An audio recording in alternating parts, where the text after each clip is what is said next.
Yes.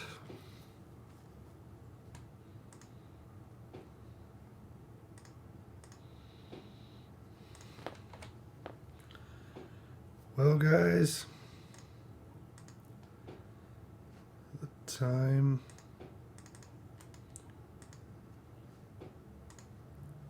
has come. There it is. Time has come for me to play The Witness again.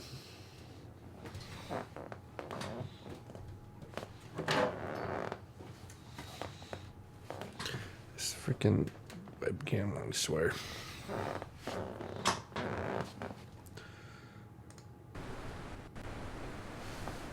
Alright, so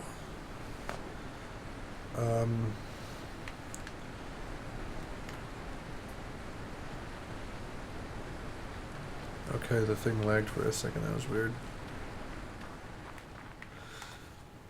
I've done some off-camera work today.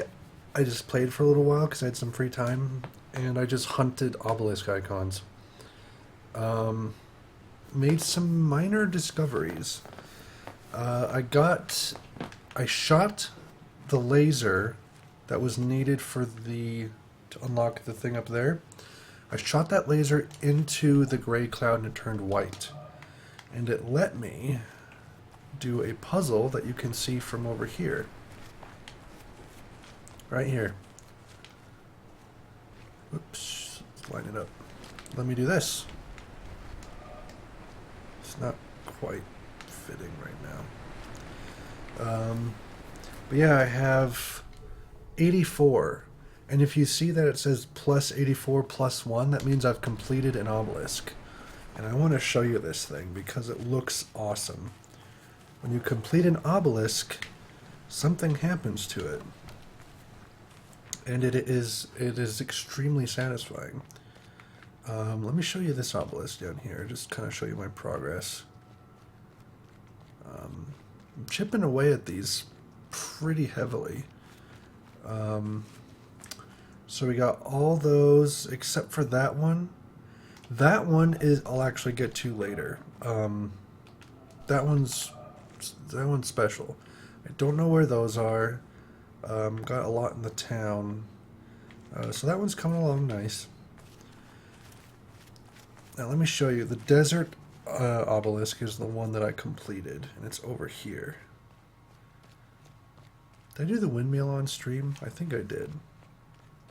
I can't remember. But I got the windmill obelisk icons as well. Those were on the desert obelisk. Look at this puppy. Boom. Boom. It turns white and everything's like etched. Got them all. There was actually a handful down in below the desert temple as well. Just off in the desert, different places.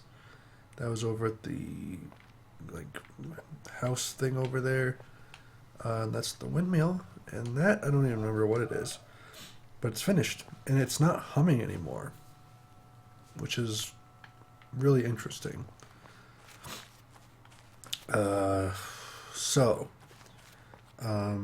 Crazy thing. I'm going to go back to the beginning of the game and show you something. Couple things, actually.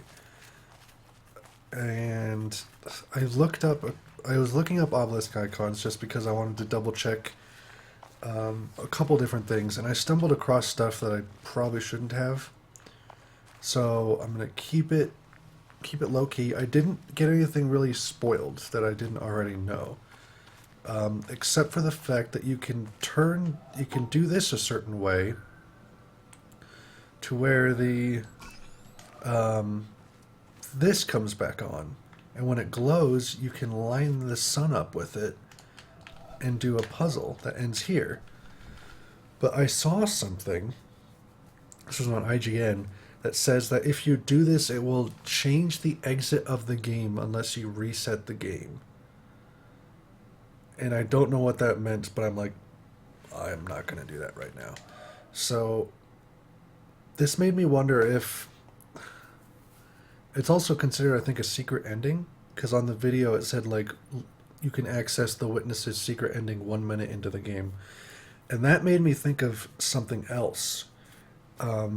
This game shares a lot of parallels with Myst. And in Myst, you can actually beat the game in like 2 minutes, just with the way the game is laid out. Because when you spawn on the Myst Island, there's a fireplace you can go to and put in a code to get to the end of the game. Well, to know what code it is, you have to get up through the game, and it tells you like what page and what book. But if you know the code, the game is so old that it wasn't programmed to check to see if you had gotten that far through the game. So you could just go right to the fireplace at the beginning of the game, put in the code, and beat the game in like 2 minutes.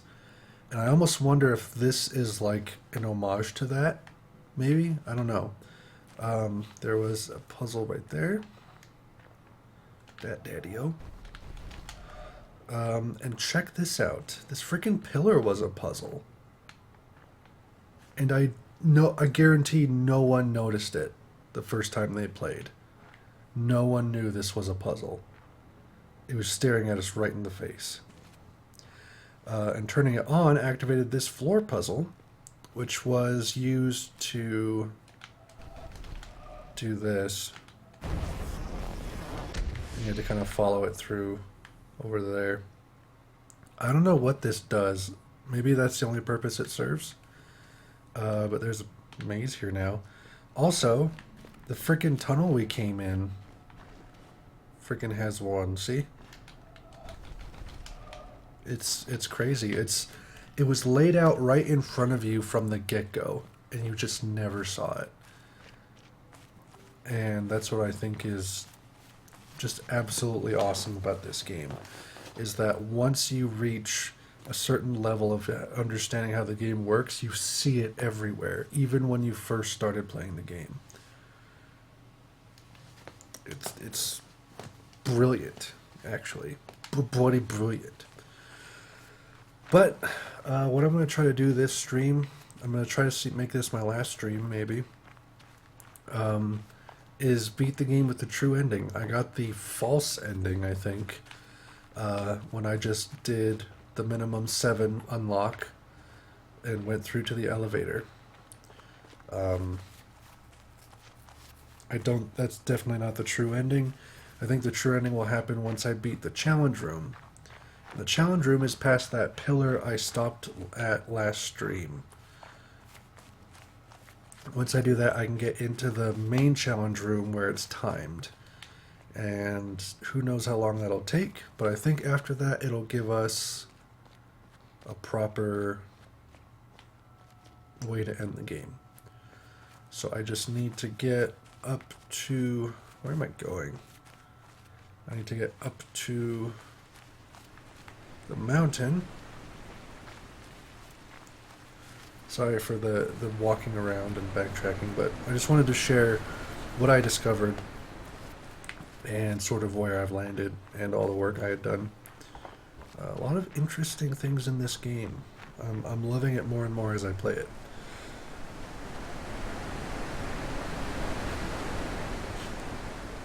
And it doesn't help that 2 apparently really good games have come out recently. The Witness, and then today Firewatch came out. And it's on my computer now, and I really want to play it, but The Witness is still #1 in my heart. So I have to stay true. Where am I going? This is like the super long way around, but I'm dedicated now. I should have gone down to the swamp. That was my shortcut. Pathetic. The brightness on my webcam is too high. I've noticed it as soon as I changed it, and I should have fixed it right away. It's bugging me.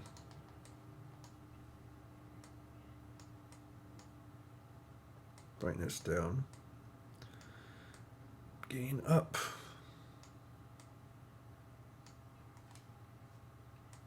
Looks better. Not quite so cloudy. Rich and robust colors of all sizes and shapes. Alright, down we go. I'm also really curious as to if that sun symbol is going to come up, because I've seen it all over the place. so I really, really want to know what that's all about. But, you know, it's hard with Jonathan Blow games because they're so cryptic at times that it's just like, I don't know what level of interpretation he's going to have for how the game ends, but we shall see. Well, crap.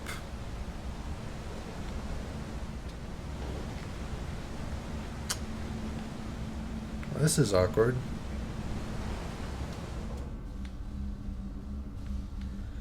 Oh well.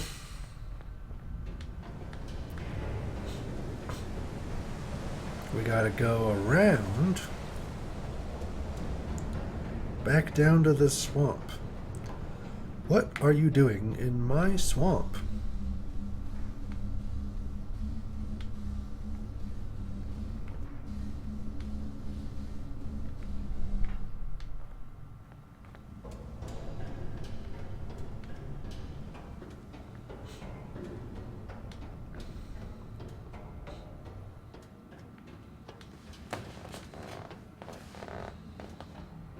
Okay.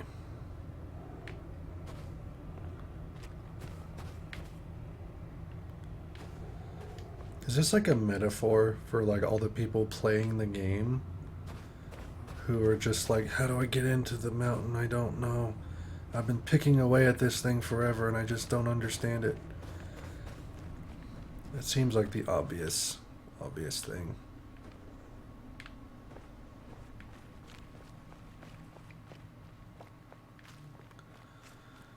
Was there a, I want to say that there's like a side path I can take. Like right down here? That leads me down? Yeah. Alright, so I didn't need to go all the way through all that nonsense. I could have just gone down here and I would have been fine. You live, you learn. You live, you learn. Okay, whoops, no. It's right in there. Alright. We are back. We're gonna solve this thing. It's the last thing we do.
Did I get them all? I think I did. First try.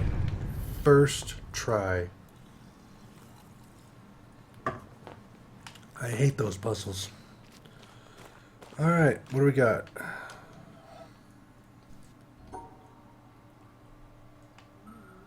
I'm pretty sure I know what this means, because I think I've solved something similar.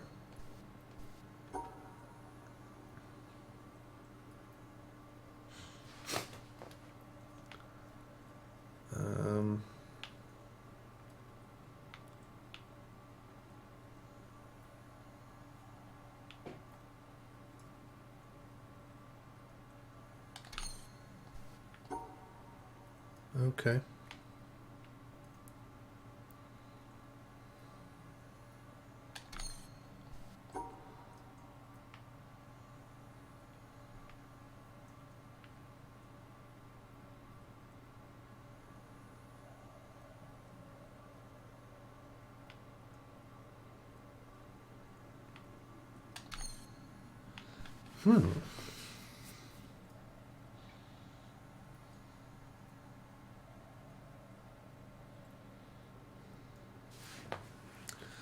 Unless we gotta do a little bit of this.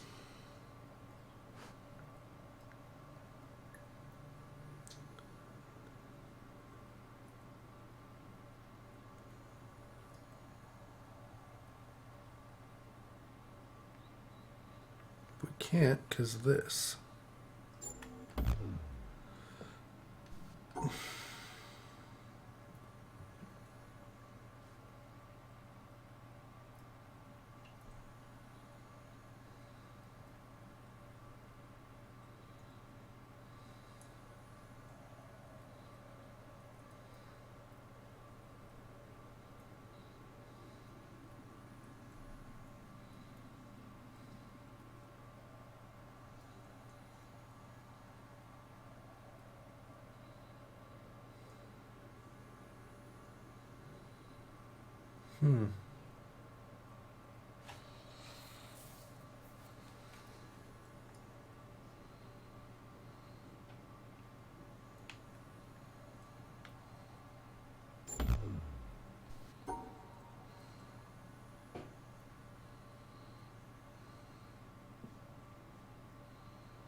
How weird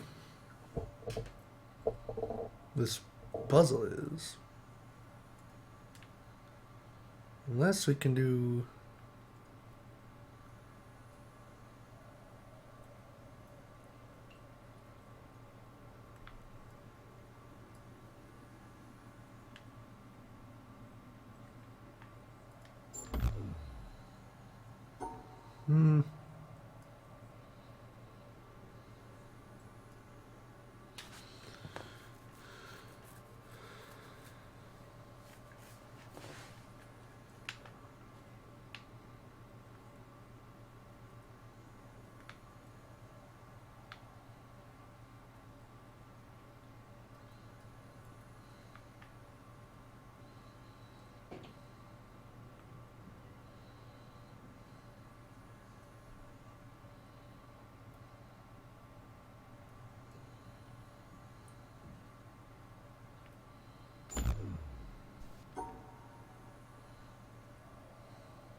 Always new puzzle.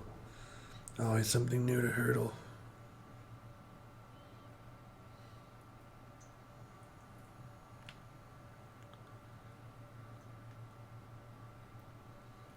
Can't live in this pain any longer.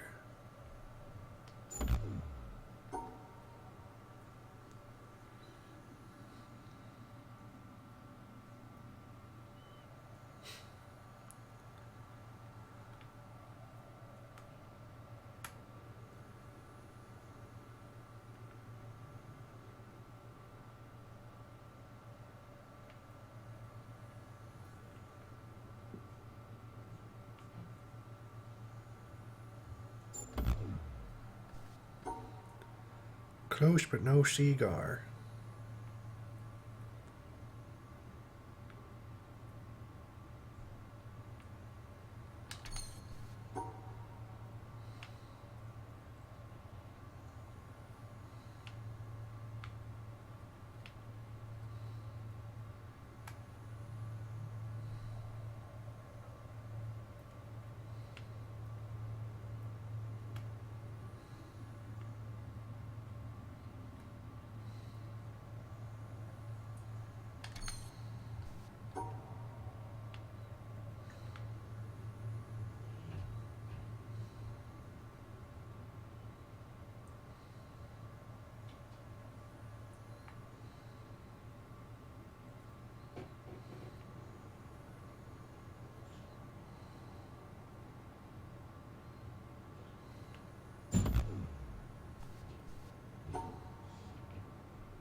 Whoa. Is that like a final video file? Oh, this was in the trailer. Why didn't I think that I hadn't seen this yet?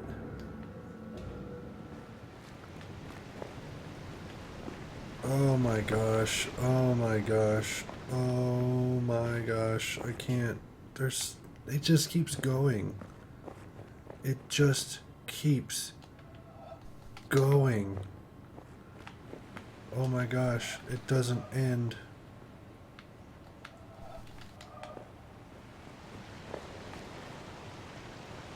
What? Whoa.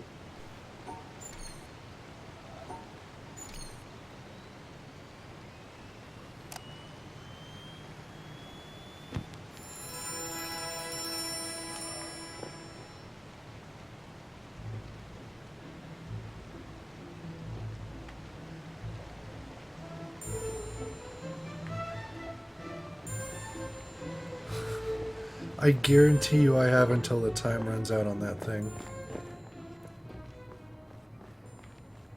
That is fantastic. What room is this? Oh, above the theater. Okay, okay.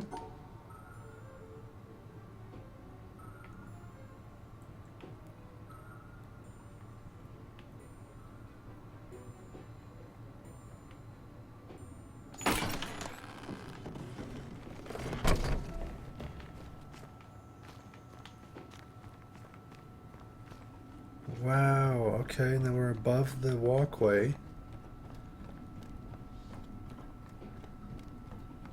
This is the room you can see. Yes. And there's the solution to the end, the ending thing. To turn the, my hair. What the heck is my hair doing? That's how you get the gate to turn back on. Let's open these doors. We want free access to everything. Yes. Unlocking your secrets. true end game fashion.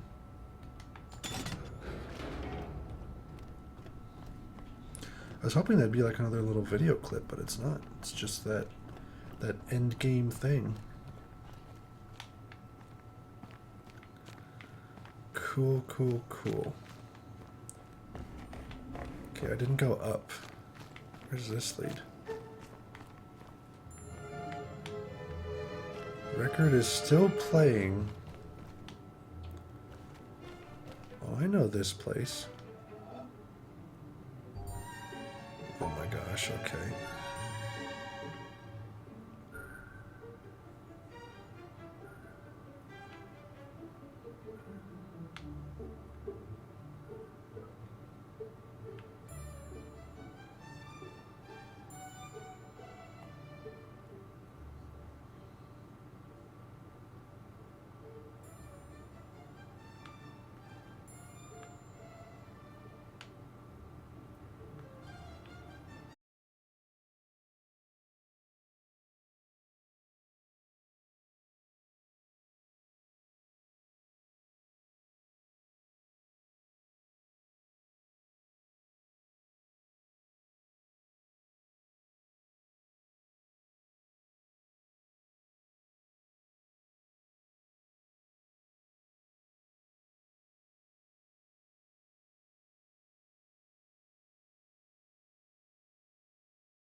Got a bad feeling about this.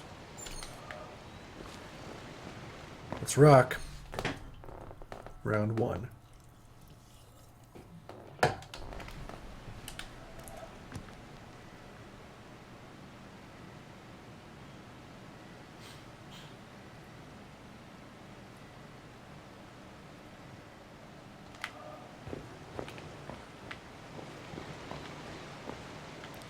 Oh, I need to reset it?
Where does all this lead?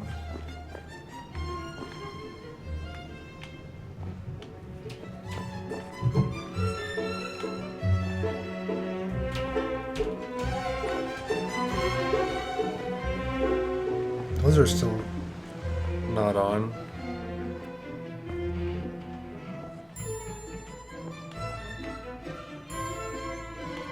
That's not on. That's not on.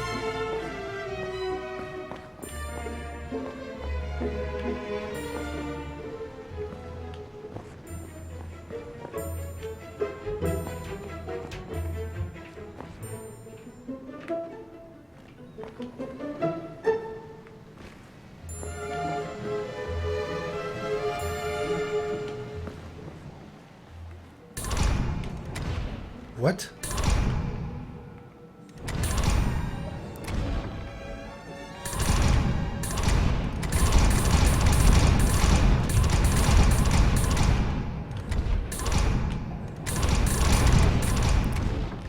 For the love of everything holy.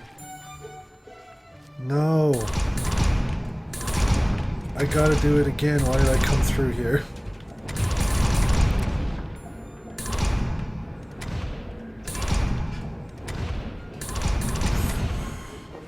There it is.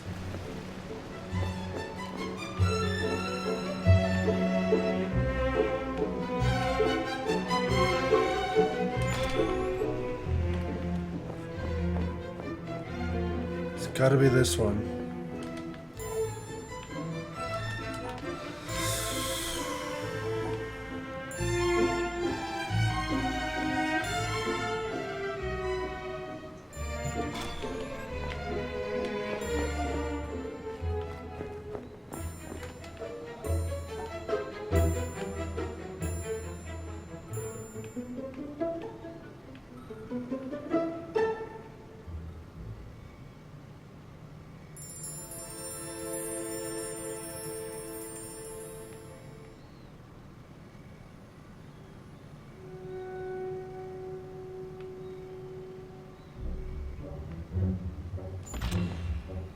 Oh, you...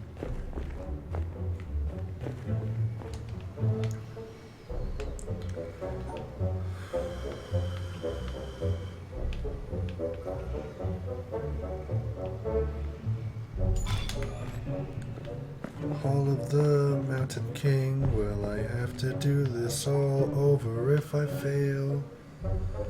It's randomized. Are you serious? Are you serious?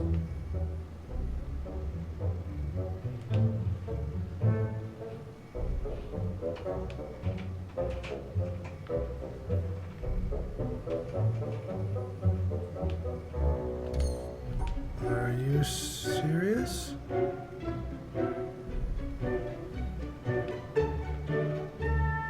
There's no way to do this.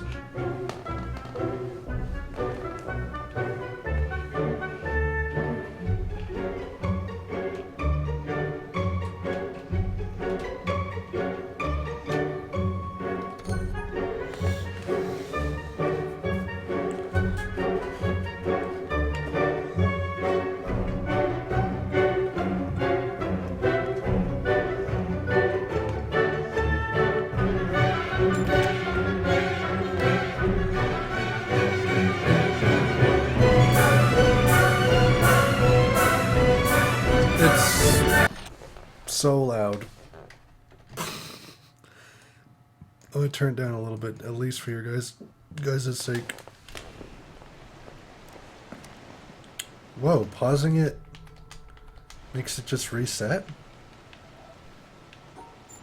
That's brutal. Okay. I think these are all randomized.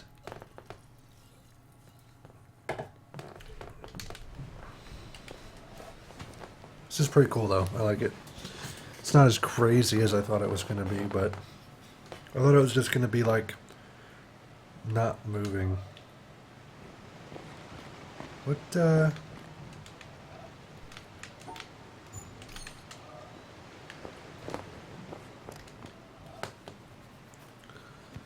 rock and roll.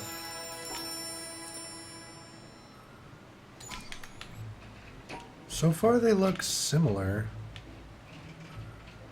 This is like the exact same. Oh, this is different.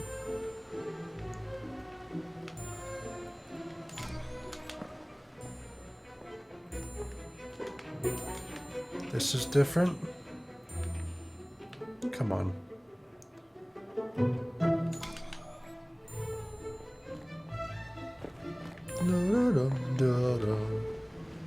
Is it just random which one turns on first?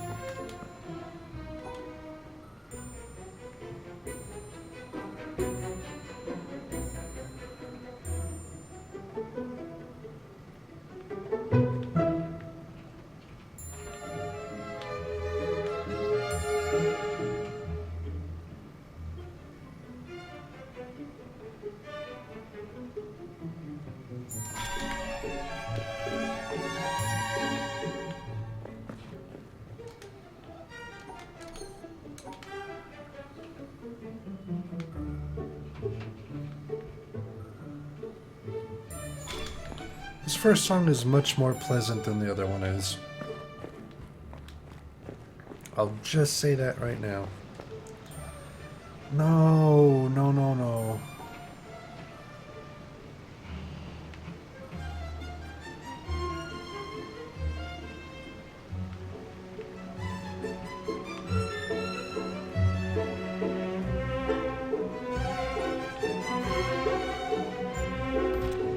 Dang it. Which one did I just do? Was it this one? I can tell because of the line coming off of it. Right there. Thank you, it's different.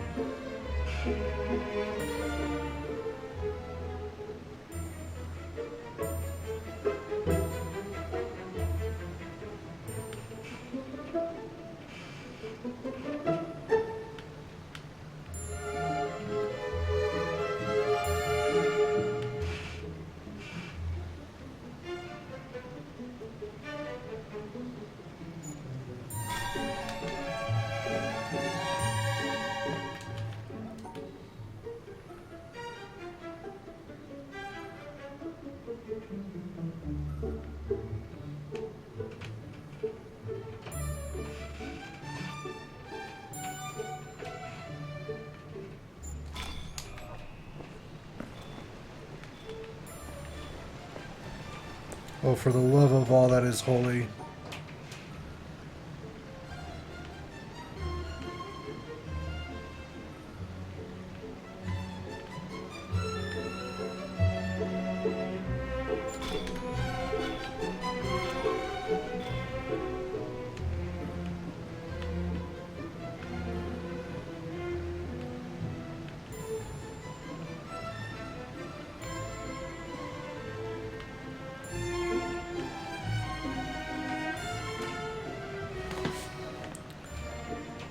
What?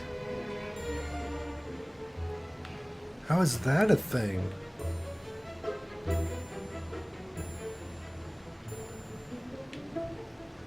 That's like impossible.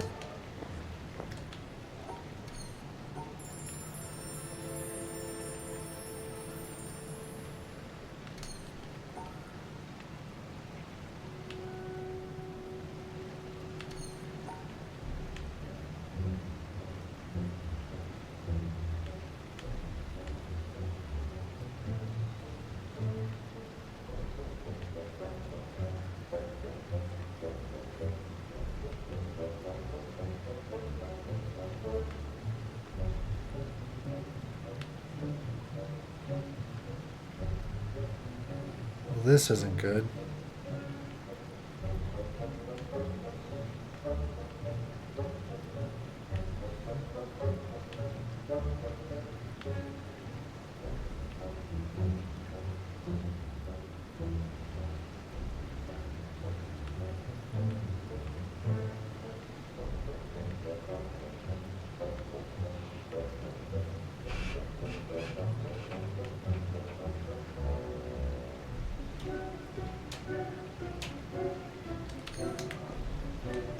Like, uh, if these are random, then, like, they have to be solvable, right? This isn't solvable. There's no way you can put a line through either of these and have it turn out good.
Okay.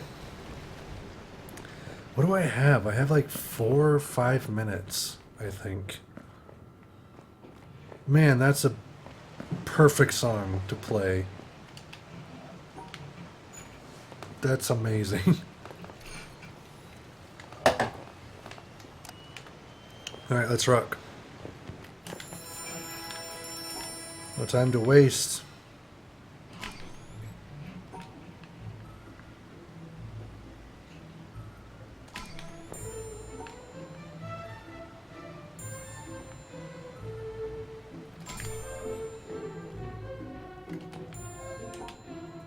This is freaking brilliant. What we got?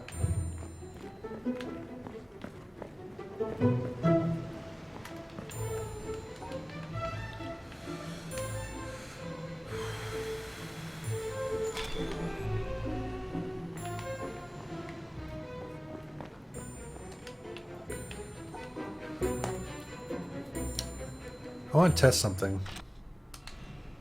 Yeah, pausing it really... You can't pause during it. That's incredible. That is also highly masochistic. That's why I paused it before, and I didn't know why it started. Crap. I'm going to turn this up by 1, I think. Should I? No, that was worthless. No softening. Let's rock.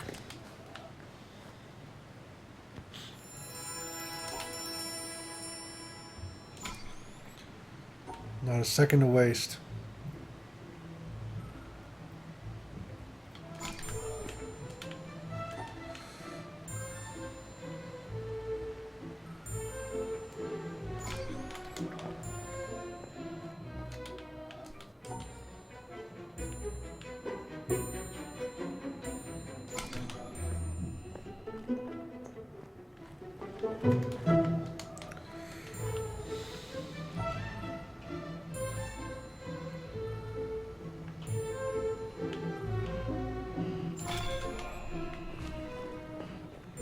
I'm on a roll.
What?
Your sneaky puzzle?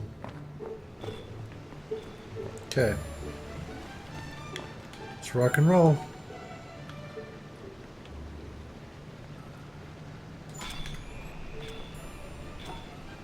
Not possible.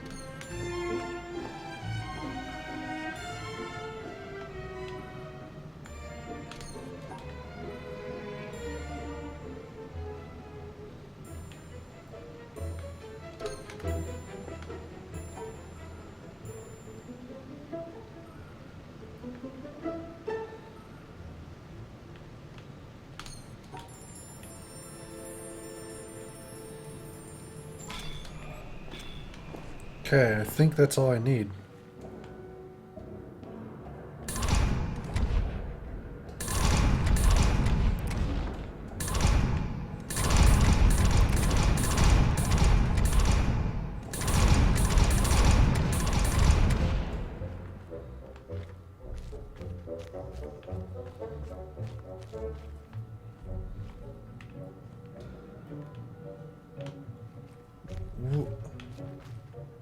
I still can't do those.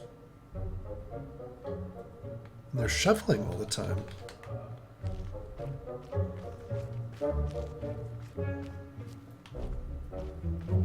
What? What's happened?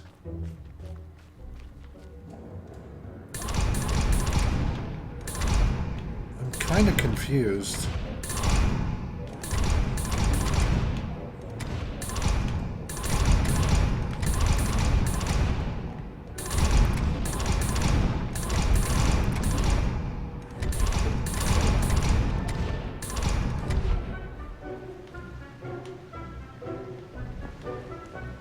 That turned on, but what did it turn on?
So like solving one of these are already turned on back here, right?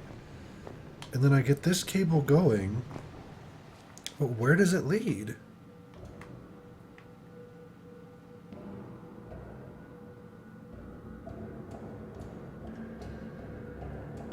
Is there a place in this maze I have to get to? These aren't terminals, are they?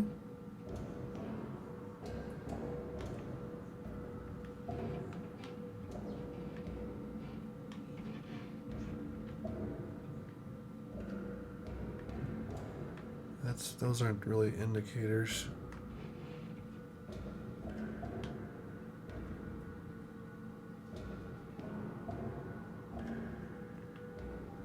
This whole maze looks the same.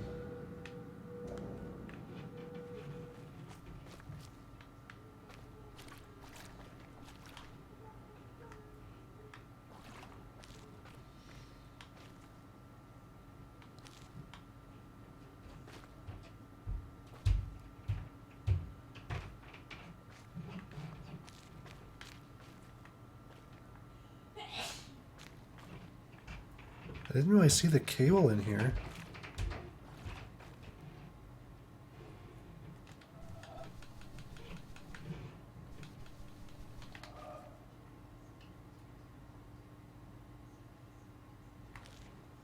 Why are they always changing?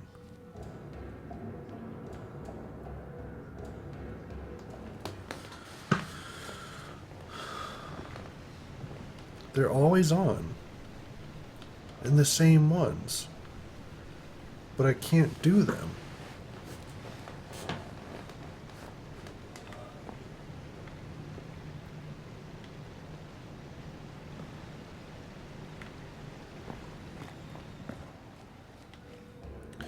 I don't know, maybe I have to move past this into some kind of different area?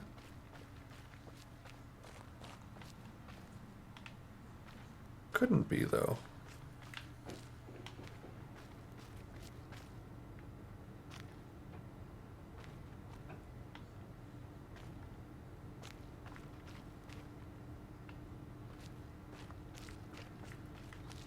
This is confusing me. I don't understand what to do.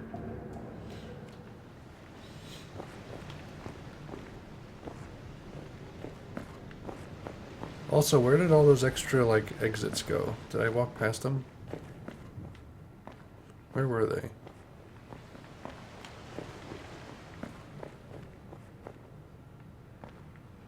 Here they are again.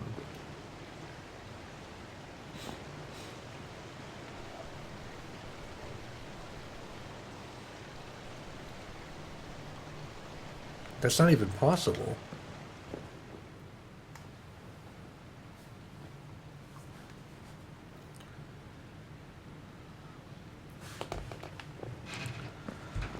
Well, what I know for sure is that the maze gets turned on.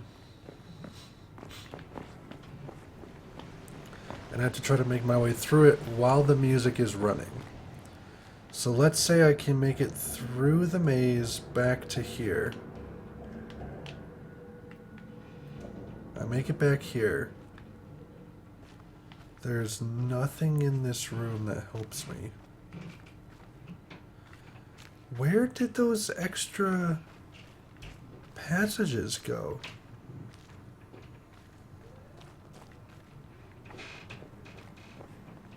I thought I unlocked extra passages. Where are they?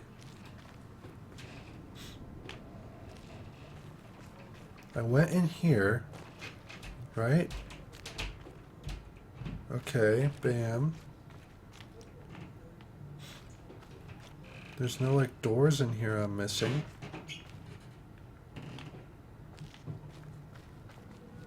I went in here.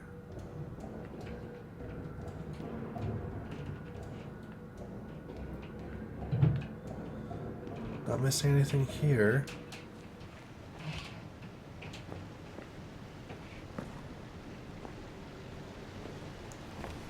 It's like, what's up there?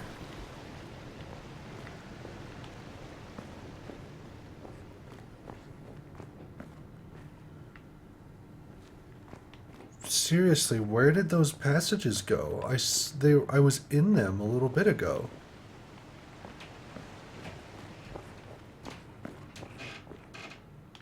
What? Am I going crazy? What happened to them? I've looked all over, and I can't find how to get into them again. What am I missing, guys?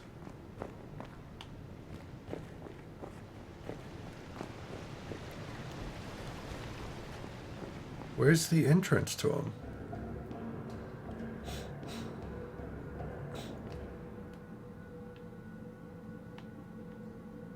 Did the entrance get closed off?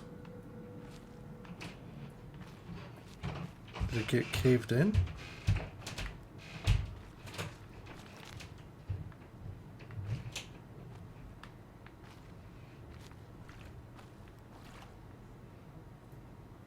What is happening right now?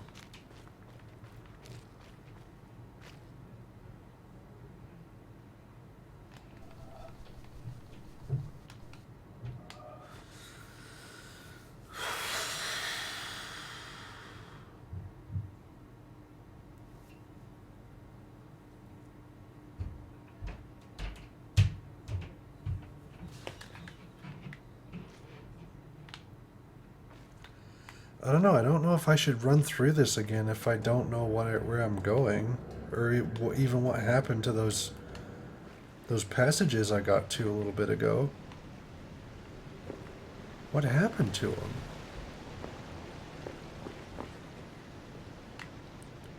That is weird. That can't just be me, right?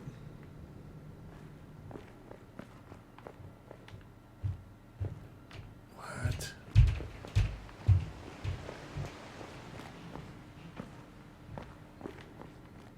Oh, here we go. I didn't go far enough.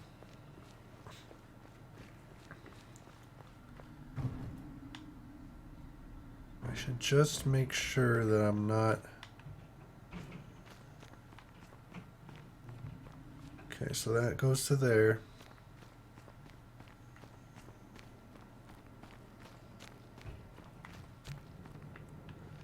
That goes there.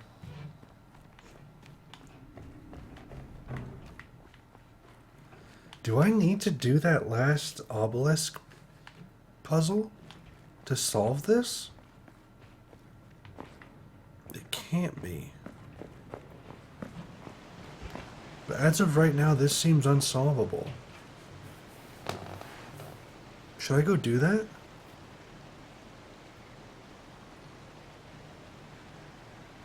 That's my idea.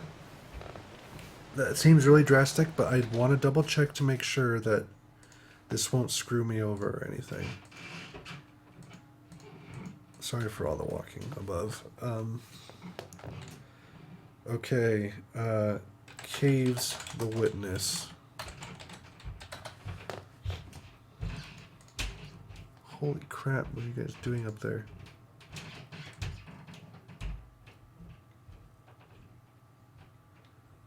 Okay. At this point, all that can be offered are instructions and explanations what you must do. It's a time sequence of puzzles. At this point, you have until the music ends to finish the following tasks in order as each unlocks after the preview. Now, at any point you feel taken to save time, you can run back to record player and stop the music by drawing up on the short part and start again. Okay, so all those, got it. Invisible maze. The game chooses a random maze at this point, at this room. So am I doing the invisible maze wrong? Once you've solved the sets of 3, wait. Once you finish 4 panels, print up to the middle stair.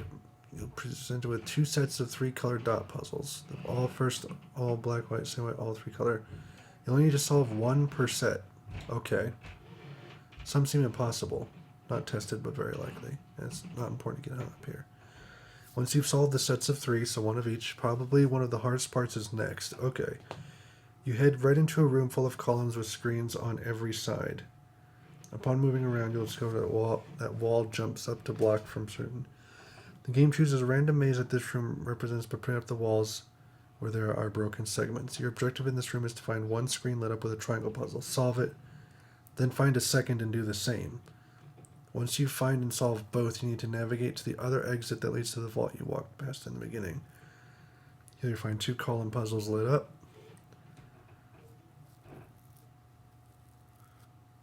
One will be a black-white square problem, the other will be 2 line symmetry hexagon dot problems.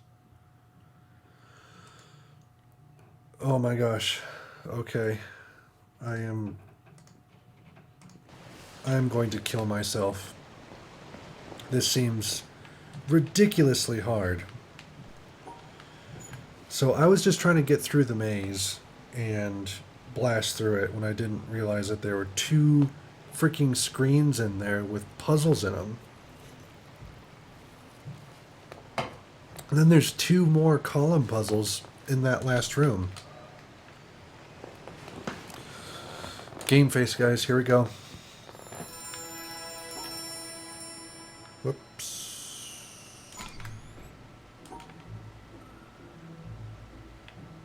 This freaking music.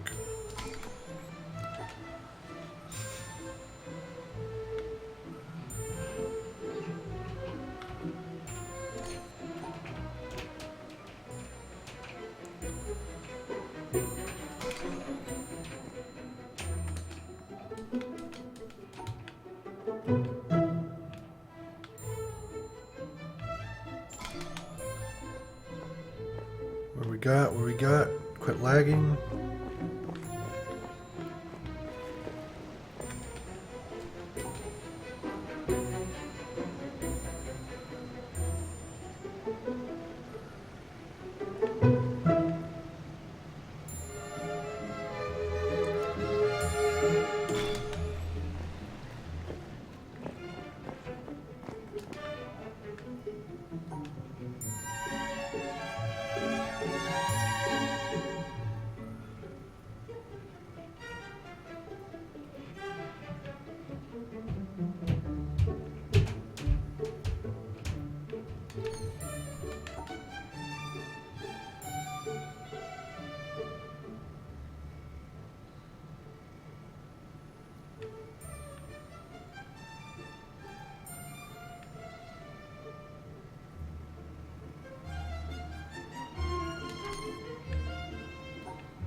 Freaking puzzles like this.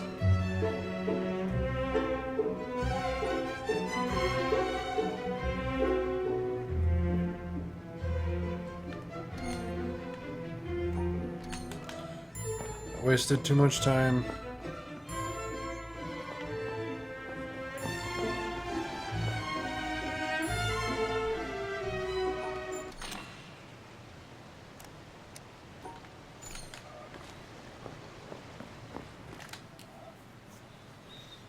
It's easier just to pause the game, really.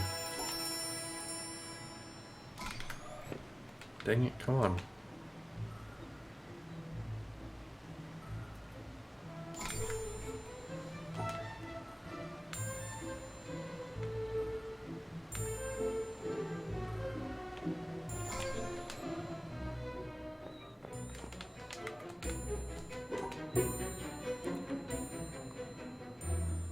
This would be an interesting game to speedrun.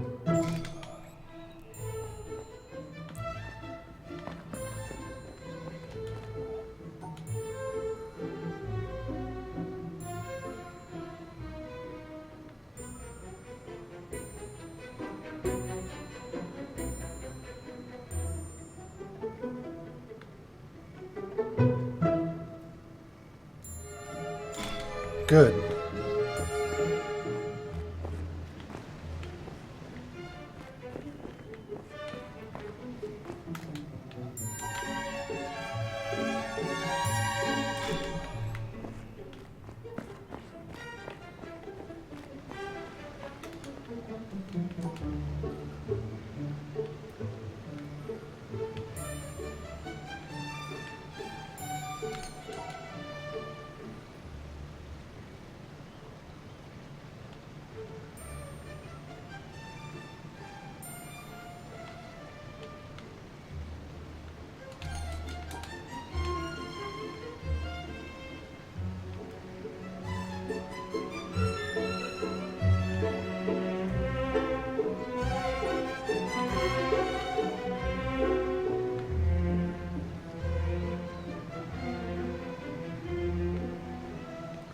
What?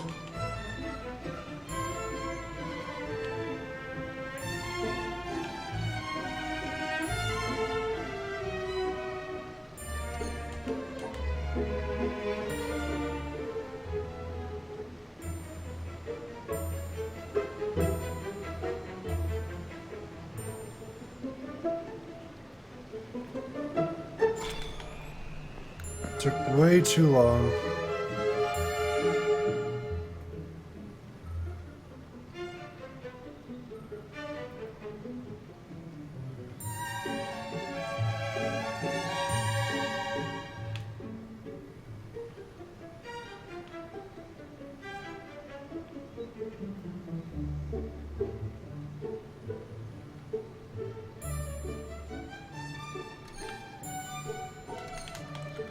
Nope. Not digging it. Not digging it. I'm gonna redo it.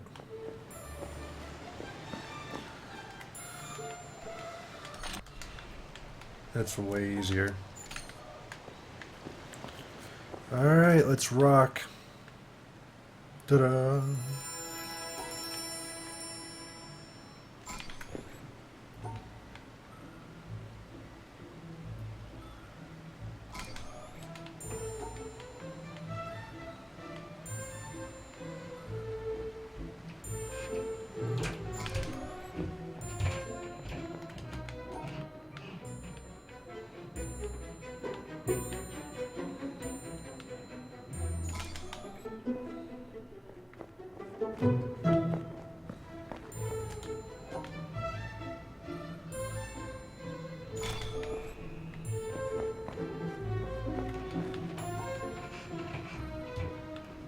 Okay. That's more like it. Nope.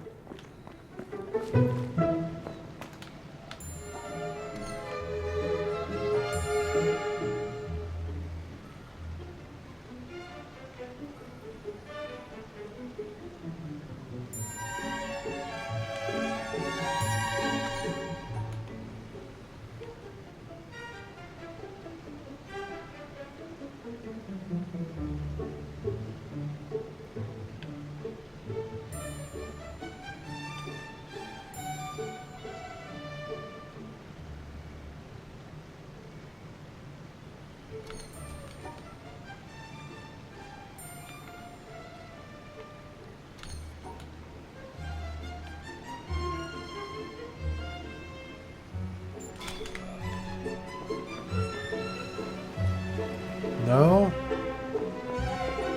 I don't like how long this is taking.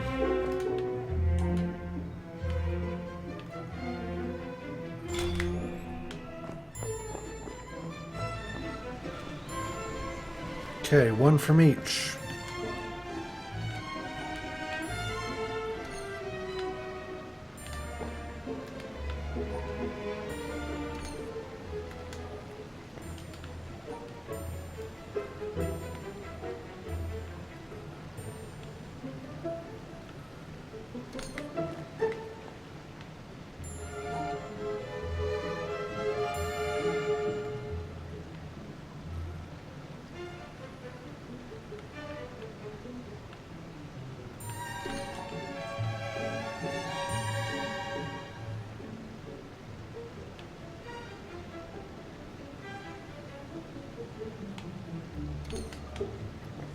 Which one is it?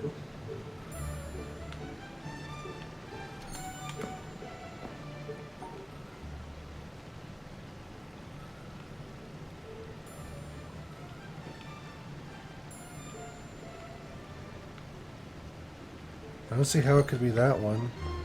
Which one is it? It's gotta be this.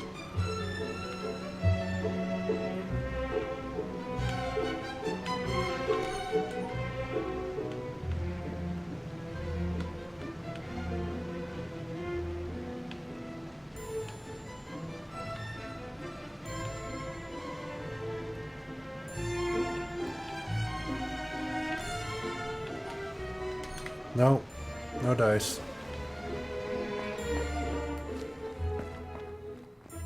This is probably gonna make me like really mad. Because Because I'm going to keep getting stuck on, like, really stupid ones. Going?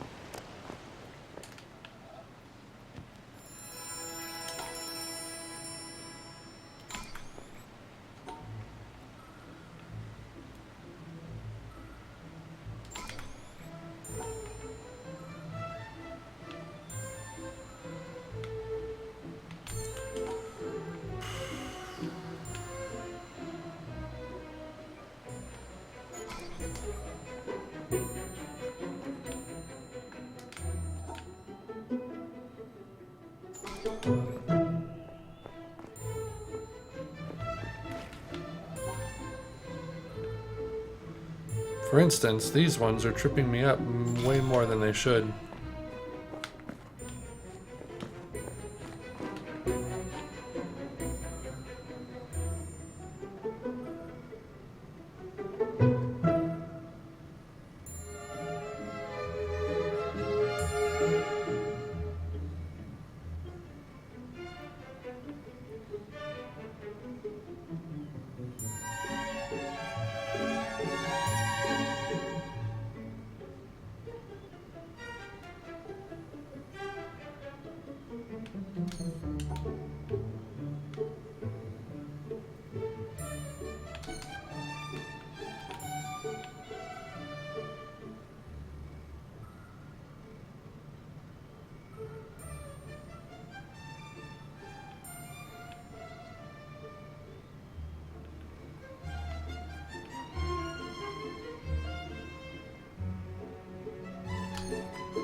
I don't like it.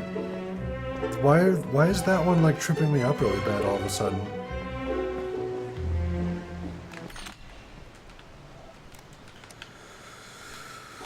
Come on, gotta get there.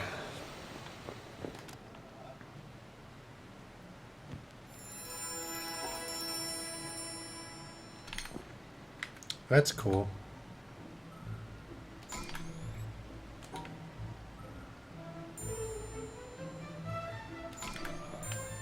Why do I back out?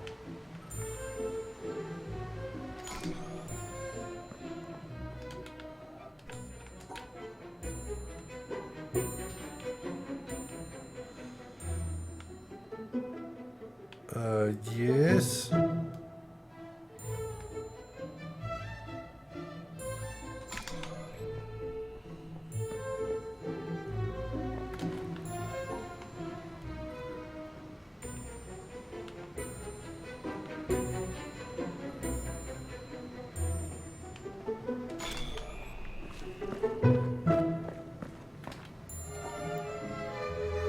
Give me liberty or give me death. Either one will really do.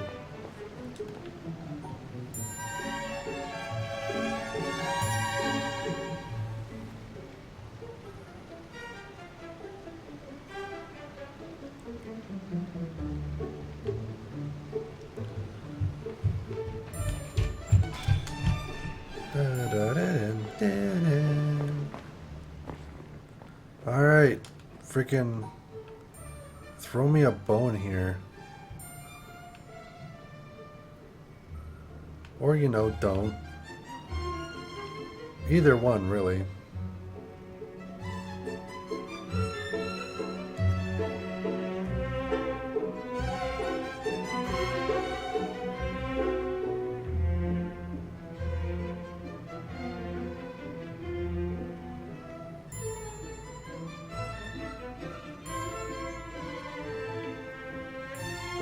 What?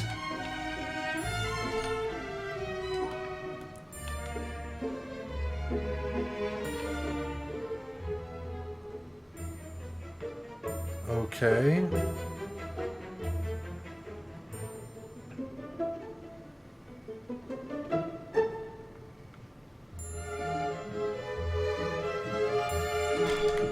Oh, those take me way too long. All right, come on. I got you.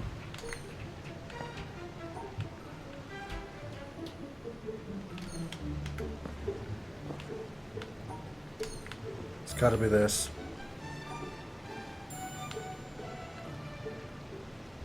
Duh, why didn't I do that before?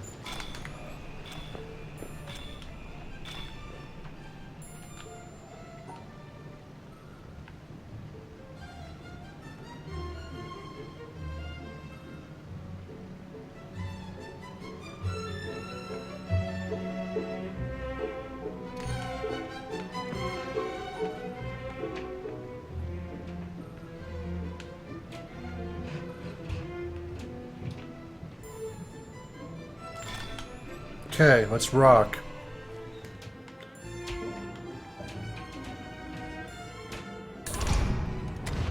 Where are you?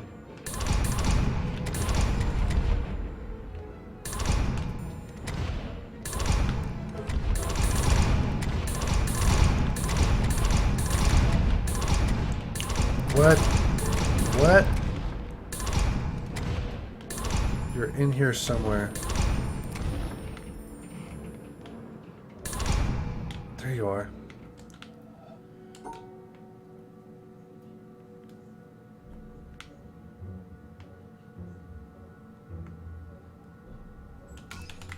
Okay, another one.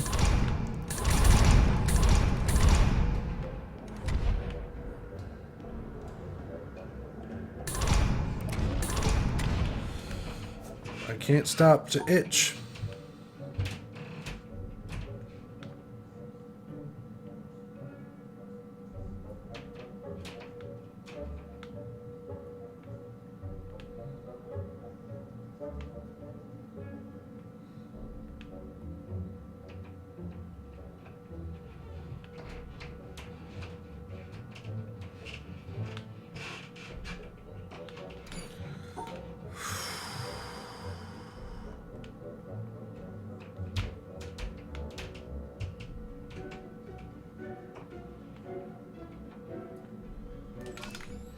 Alright.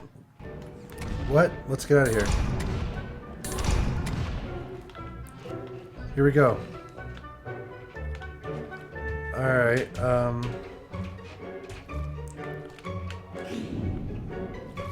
Is this a double? This is a double.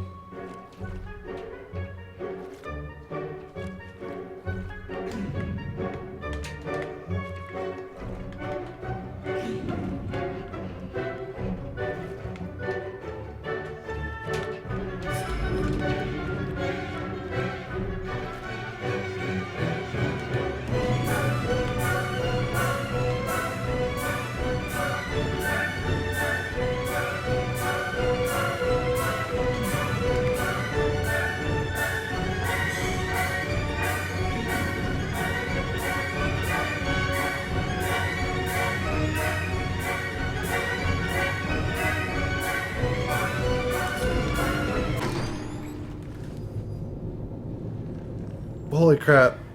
Game freaking freaked me out at the very end. Like, I'm not gonna get it.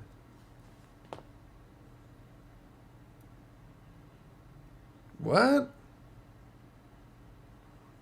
I didn't solve those at any point. Are they just there to, like, psych me out? Okay, so I'm pretty sure this is endgame stuff right here, guys.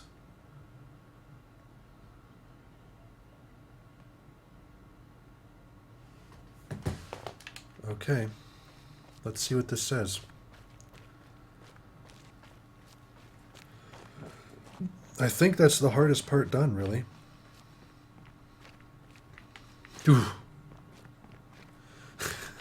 Now it's just finding the quickest way back to the windmill. Oh, it's so nice to be outside. This stuff is freaking easy out here. It's the cave you have to worry about, man. Holy crap. Holy crap. Where is it? It's over here. I'm so excited to see what both of these things have in store for me.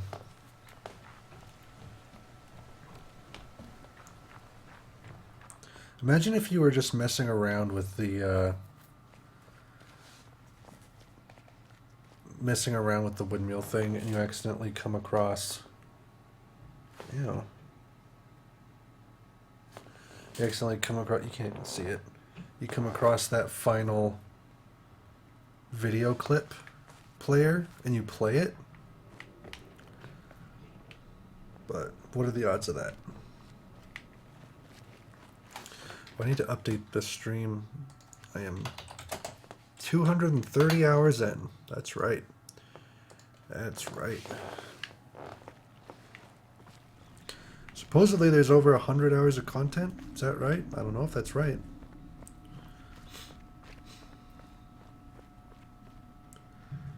I have almost all of these. Okay, guys, let's see. Also, is there a freaking...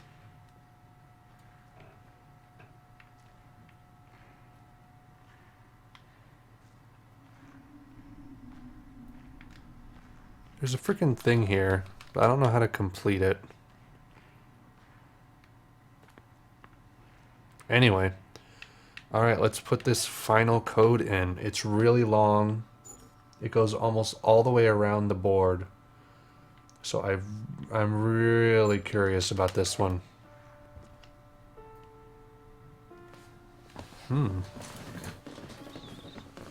The Secret of Psalm 46.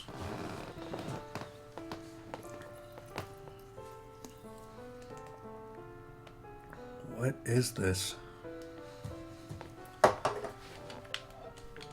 How many of you here have personally witnessed a total eclipse of the sun? To stand one day in the shadow of the moon is one of my humble goals in life. The closest I ever came was over 30 years ago. On February 26, 1979, a solar eclipse passed directly over the city of Portland. I bought my bus tickets and found a place to stay, but in the end, I couldn't get the time off work. Well, anyone who lives in Portland can tell you that the chances of catching the sun in February are pretty slim. And sure enough, the skies over the city that day were completely overcast. I wouldn't have seen a thing. That work I couldn't get out of was my first job out of college. A sales clerk at an old Radio Shack store in beautiful downtown Worcester, Massachusetts. On my very first day behind the counter, a delivery truck pulled up to the front of the store. They carried in a big Heck is this? upon which was printed the legend TRS. Is this no Moriarty thing? It was our floor sample of the world's first mass-market microcomputer. The TRS-80 Model 1 had a Z80 processor clocked at 1.7 megahertz, 4,096 bytes of memory, and a 64-character black and white text display. It's impressive. The only storage was a cassette recorder. All this could be yours for the low, low price of $599. This store I was working in had seen better days. At one time, it had been near the center of a thriving commercial district. But like so many other New England cities, the advent of shopping malls had, by the early 70s, turned it into a ghost town. Worcester's solution to this problem was decisive, to say the least. The city's elders apparently decided that if they couldn't beat them, they would join them. Oh, it's barely begun. So, several square blocks at the heart of the city were bulldozed into oblivion, destroying dozens of family businesses, including the site of a pharmacy once operated by my great-grandfather. In their place was erected a vast 3-level shopping complex with cinemas and a food court. Heck yeah. When the dust settled, only a few forlorn blocks of the old Worcester remained standing. My Worcester. Radio Shack store was in one of those blocks. Cute. Then, to add insult to injury, Radio Shack opened a brand new location inside the shopping center, less than 500 feet from my store. So now patrons had a choice between a clean, well-lighted establishment with uniformed security and acres of convenient parking, or a shadowy hole in a seedy old office building next to an adult movie theater. Consequently, I had plenty of time to fool around with the new computer. I taught myself basic programming. Then I learned Z80 assembly. Both, of course, so that I could write games. Is this Jonathan Blow? I also created self-running animated demos, which ran all night in the store window for the edification of the winos who peed in our doorway. Strangely enough, the few customers we had didn't seem to be interested in our new computer, even after the 16K memory upgrade. In fact, most of the people who set off the buzzer on their way through the front door weren't there to buy anything at all. They were there to exploit a free promotion, which was the bane of Radio Shack employees for over 40 years. The Battery of the Month Club. The idea of this promotion was simple. Customers got a little red card upon which was printed a square for each month. 12 times a year, the lucky sales clerk got to punch out a square and give the customer one brand new AAA, AA, C, D, or 9-volt battery. Just one Of course, battery? Customers weren't allowed to choose just any grade of battery. At the time of my employment, Radio Shack offered 3 different Here, levels you get of one battery AA battery. excellence. Come back next month. First were the alkalines, powerful, long-lasting, and expensive, hanging behind the counter like prescription medication in gold-embossed blister packs. These were most certainly not available through the Battery of the Month Club. Wow. Next were the high-end lead batteries, sturdy, dependable batteries, moderately priced, and prominently displayed near the front of the store. These were also not available through the Battery of the Month Club. Finally, at the bottom of the barrel were the standard lead batteries. These were literally piled in barrels, cunningly located way at the back of the store, in a dark corner near the TV antennas. Remember TV antennas? Customers who came in looking for their free Battery of the Month had to walk the entire length of the premises, past the CB radios and stereo headphones and remote-controlled racing cars. Nothing would stop them. On the first day of every month, like clockwork, those customers came in waving their little red cards. I would look up from my programming and wave them to the back of the store. It didn't matter that the batteries were only worth 29 cents. It didn't matter that most of them were already half dead. They came, they grabbed. And as far as I can remember, not one of them ever paid for a damn thing. I was such a crappy salesman. I was young and foolish. I thought my education in game design was happening at the keyboard. I almost missed the lesson coming through the front door. Fortunately, I wasn't the only person fooling around with games on micros.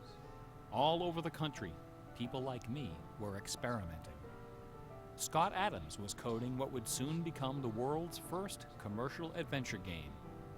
Remember adventure games? Yep.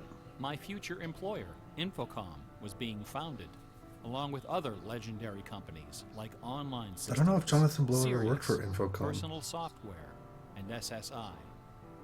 Those were exciting times. I wonder who this is. Teenagers were making fortunes. Games were cheap and easy to build. The slate was clean. But in 1979, the biggest news in gaming I'm getting- had nothing to do with computers. I'm getting like Stanley Parable Beginner's Guide vibes right now from this. A meta narration. On the morning of the autumn equinox, September 20th, a new children's picture book appeared in the stores of Great Britain. This picture book was rather peculiar. It consisted of 15 meticulously detailed color paintings, illustrating a slight whimsical tale about a rabbit delivering a jewel to the moon. On the back jacket of the book was a color photograph of a real jewel, shaped like a running rabbit, 5 inches long, fashioned of 18-karat gold, suspended with ornaments and bells, together with a sun and moon of blue quartz. According to the blurb underneath, this very jewel had been buried somewhere in England. Clues pointing to its location were concealed in the text and in the pictures of the book. The treasure would belong to whoever found it first. Wow. The book was called Masquerade. It was created by an eccentric little man with divergent eyes and a talent for mischief named Kit Williams. Within days, the first printing was sold out, and the empire that never sleeps found itself in the grip of rabbit fever. Excited stuff like readers this. attacked the paintings with rulers, compasses, and protractors. Magazine articles and TV specials dissected the clues, floated theories, and followed with keen delight the reckless exploits of the fanatics. Is this true? One obscure park, unfortunately known by the nickname Rabbit Hill, was so riddled with holes excavated by misguided treasure seekers that the authorities had to erect signs assuring the public that no gold rabbits were to be found there. Some hunters ended up seeking psychological counseling for their obsession. The craze leapt over the Atlantic Ocean and invaded America, France, Italy, and Germany. It sold over 1 million copies in a few months, a record unrivaled by any children's title until the advent of Harry Potter. Over 150,000 copies were sold in foreign translations, including 80,000 copies in Japanese, despite the fact that the puzzle was only solvable in English. It didn't matter that the Masquerade jewel was only worth a few $1,000s. Many seekers spent far more than that in their months of exploration and travel. It was the thrill of the chase, the possibility Willy Wonka. of being the one. Treasure hunts, secret messages, and hidden things seem to exert an irresistible appeal. Ugh. They're fun to look for you're getting and to meta. talk about. Very And meta. this fact of human psychology has been exploited in computer games since the earliest days. It finds expression in the hidden surprises we call Easter eggs. Yeah. Atari's Stephen Wright is credited with coining this term in the first issue of Electronic Games magazine. The first Easter egg in a commercial computer game appeared in an early Atari 2600 cartridge called, simply enough, Adventure. By a sequence of unlikely movements and obscure manipulations, players could discover a secret room where the words "Created by Warren Robinette" appeared in flashing letters.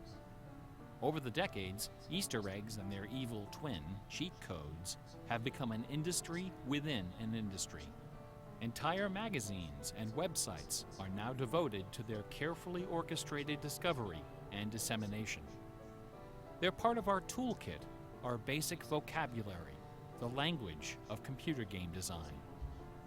Computer gamers may have been the first to refer to hidden surprises as Easter eggs, but we certainly weren't the first to use them.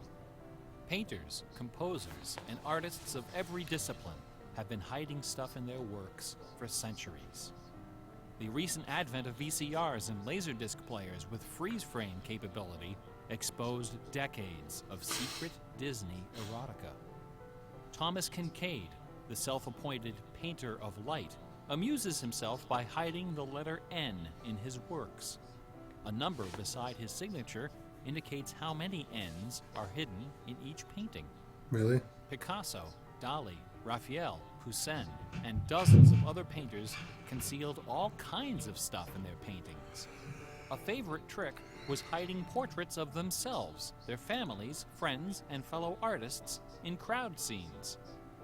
El Greco loved dogs, but the Catholic Church forbid him from including any in his sacred paintings, so he hid them, usually within the outlines of celestial clouds.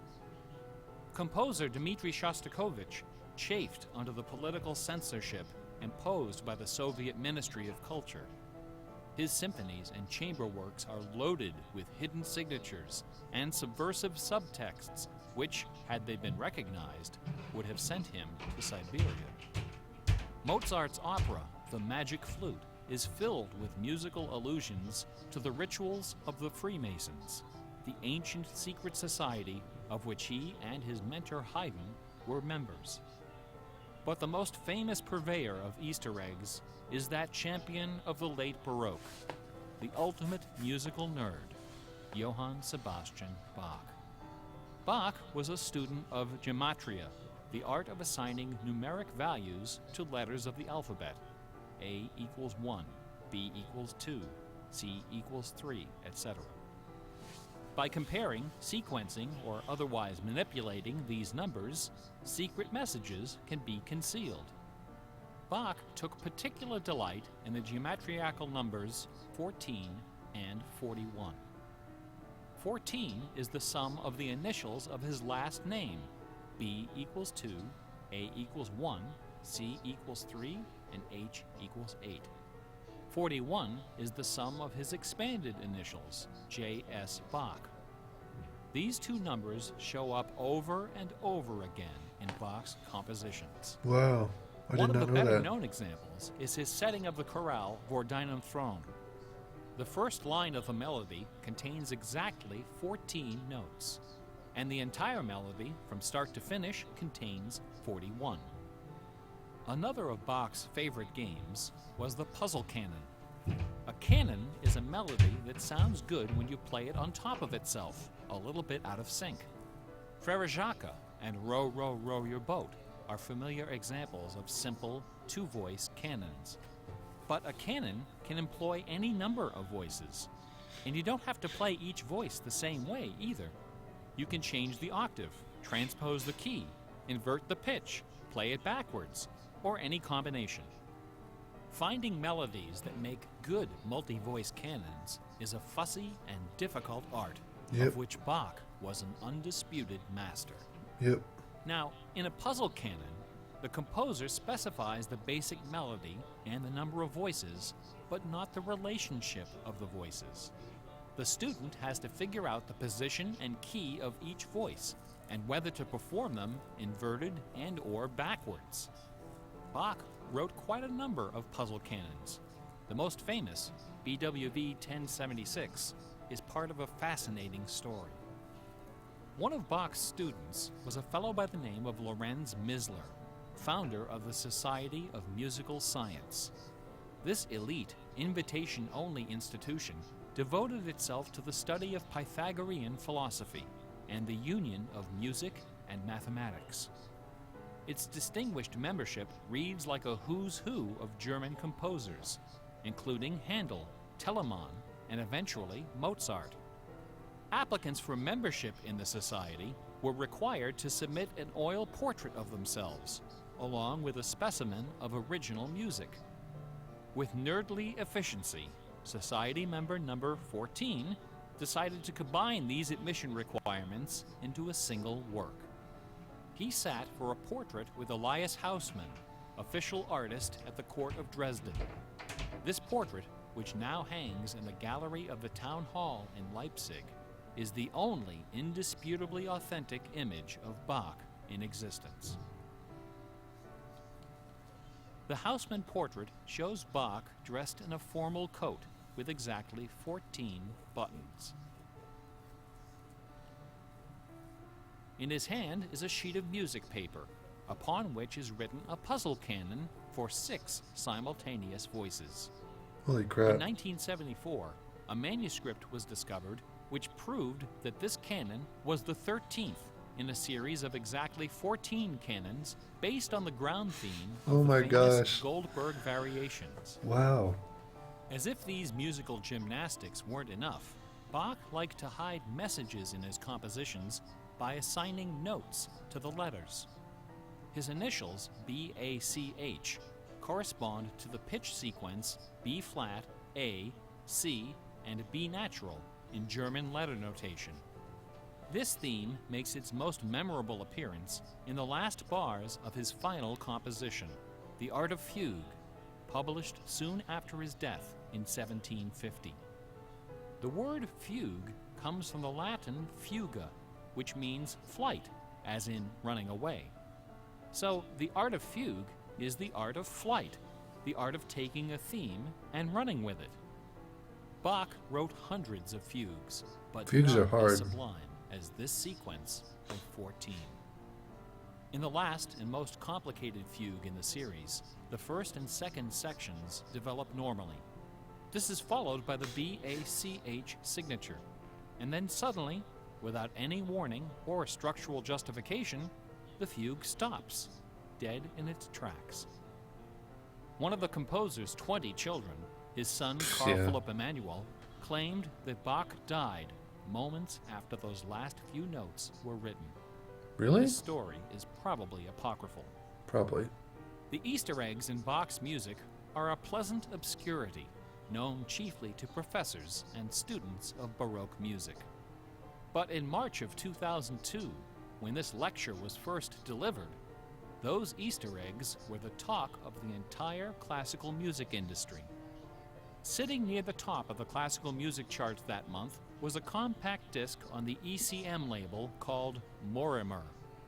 It was performed by the Hilliard Choral Ensemble, together with a talented but, until then, little-known violinist, Christoph Poppen.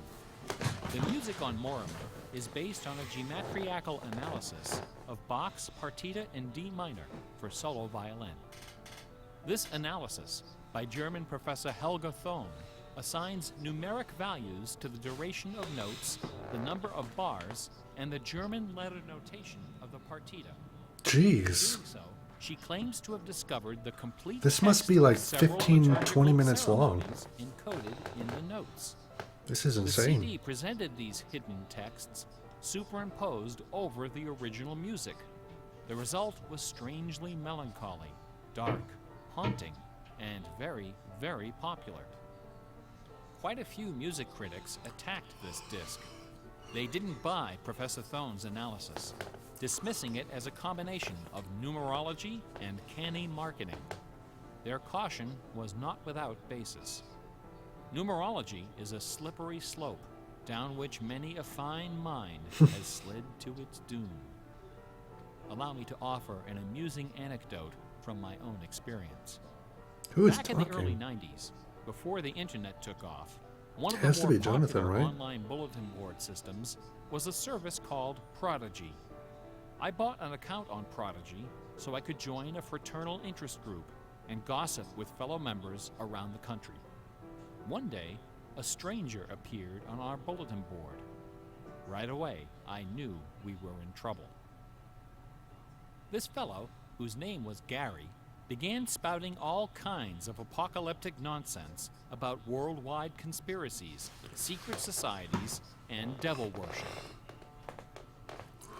At first, we tried to be polite. We questioned his sources, corrected his histories, logically refuted his claims, and tried to behave in a civilized manner. But instead of soothing him, our attention only made him worse. Isn't this the secret of Psalm 46? His conspiratorial warnings became urgent, approaching hysteria. He began almost to threaten halfway people through. who disagreed with him. To coin a phrase, Gary went all uppercase. But his most urgent warnings weren't about the gays, the Jews, the Rockefellers, or the Illuminati. According to Gary, the greatest enemy of mankind was Santa Claus. Gary is right. Gary claimed to possess a secret numerical formula that proved beyond a shadow of a doubt that Santa Claus was an avatar of the Antichrist. Intrigued, we pressed Gary to reveal his formula. In doing so, we walked right into his trap. We should have known he had a book to sell. I fell for it. I sent him the $15. Less than a week later, the book arrived. Above an ominous photograph of the Washington Monument was emblazoned the title, 666, The Final Warning. Inside this privately printed 494-page Holy monster, crap. Gary reveals a simple geometrical formula, which he claims was developed by the ancient Sumerians. This formula assigns successive products of 6 to each letter of the alphabet. A equals 6, B equals 12, C equals 18, etc. Imagine my dismay when I applied this ancient formula to the name Santa Claus and obtained the blasphemous sum of 666, the biblical number of the beast. I went on Prodigy and reported to the stunned members of our interest group that Gary was right, after all. There could be no doubt that according to the unimpeachable wisdom of ancient Samaria, Santa Claus was the Antichrist. I then went on to point out several other names which, when submitted to Gary's formula, also produced the sum 666. Names like St. James, New York, and New Mexico. Soon the bulletin board was filled with discoveries like computer, Boston tea, and most sinister of all, sing karaoke. Gary left us alone after that. I got my $15 worth. That's good. But Gary is hardly the first person to connect secret codes to the Bible. People have been looking for Easter eggs in the Bible for hundreds of years. The Hebrew mystical tradition of Kabbalah can be described as a geometriacal meditation on the Pentateuch, the first 5 books of the Old Testament. The advent of computers has made the application of numerology to the Bible fast and efficient. The latest spate of Bible searching was instigated by a book published in 1998 by Michael Drosnin, a former Wall Street Journal reporter. His book, The Bible Code, applied a skip cipher in which every nth character in a text is combined to form a message. By applying his skip cipher to the Hebrew text of the Old Testament, Drosnin claimed to have discovered predictions of World War II, the Holocaust, Hiroshima, the assassination of Yitzhak Rabin and both Kennedys, the moon landing, Watergate, the Oklahoma City bombing, the election of Bill Clinton, the death of Princess Di, and the comet that collided with Jupiter. He Wow. also found predictions of a giant earthquake in LA, a meteor hitting the Earth, and nuclear Armageddon, all scheduled to occur before the end of the last decade. The Bible Code spent many weeks on the bestseller lists, spawning several sequels and dozens of imitators.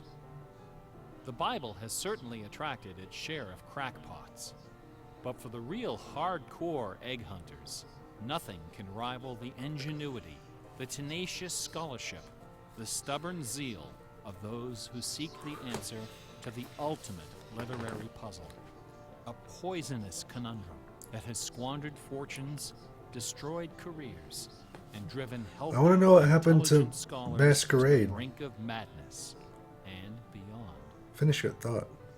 Who wrote Shakespeare? The essays and books devoted to the Shakespeare authorship problem are sufficient to fill a large library. Several such libraries actually exist. Not even a day-long tutorial, much less an hour lecture, can begin to do justice to this complex, bizarre, and dangerously tantalizing story. Tell me about it. Nevertheless, for the unacquainted, I will attempt to summarize the issue in a few paragraphs. Please do. The undisputed facts of Shakespeare's life and career could be scribbled on the back of a cocktail napkin. We know for a fact that a man named William Shakespeare was born in 1564 in or around the village of Stratford upon Avon. We know that he had a wife and at least 3 children. We know he bought property in Stratford, was involved in several lawsuits with his neighbors, and died there in 1616, aged 52. We also know that during those same years, a man with a last name similar to Shakespeare worked as an actor on the London stage, eventually becoming co-owner of some of the theaters there. We also know that about the same time, a number of most excellent poems and plays were published in London under the name Shakespeare. We do not know for a fact that the landowner in Stratford and the actor in London with a similar last name were one and the same man. We do not know for a fact that either man had anything to do with the poems and the plays. All we know is that those poems and plays have, in the 400 years since their composition, come to be regarded as a pinnacle of Western culture. Is this The true? works attributed to Shakespeare appear to have been written by a man or woman who knew something about just about everything. They're filled with references to mythology and classic literature, games and sports, war and weapons of war, ships and sailing, the law and legal terminology, court etiquette, statesmanship, horticulture, music, astronomy, medicine, falconry, and, of course, theater. Therein lies the problem. How could a farmer's son of uncertain schooling, from a mostly illiterate country village, a man of practically no account at all, wield such encyclopedic learning, with so much eloquence and wit, so much wisdom and human understanding?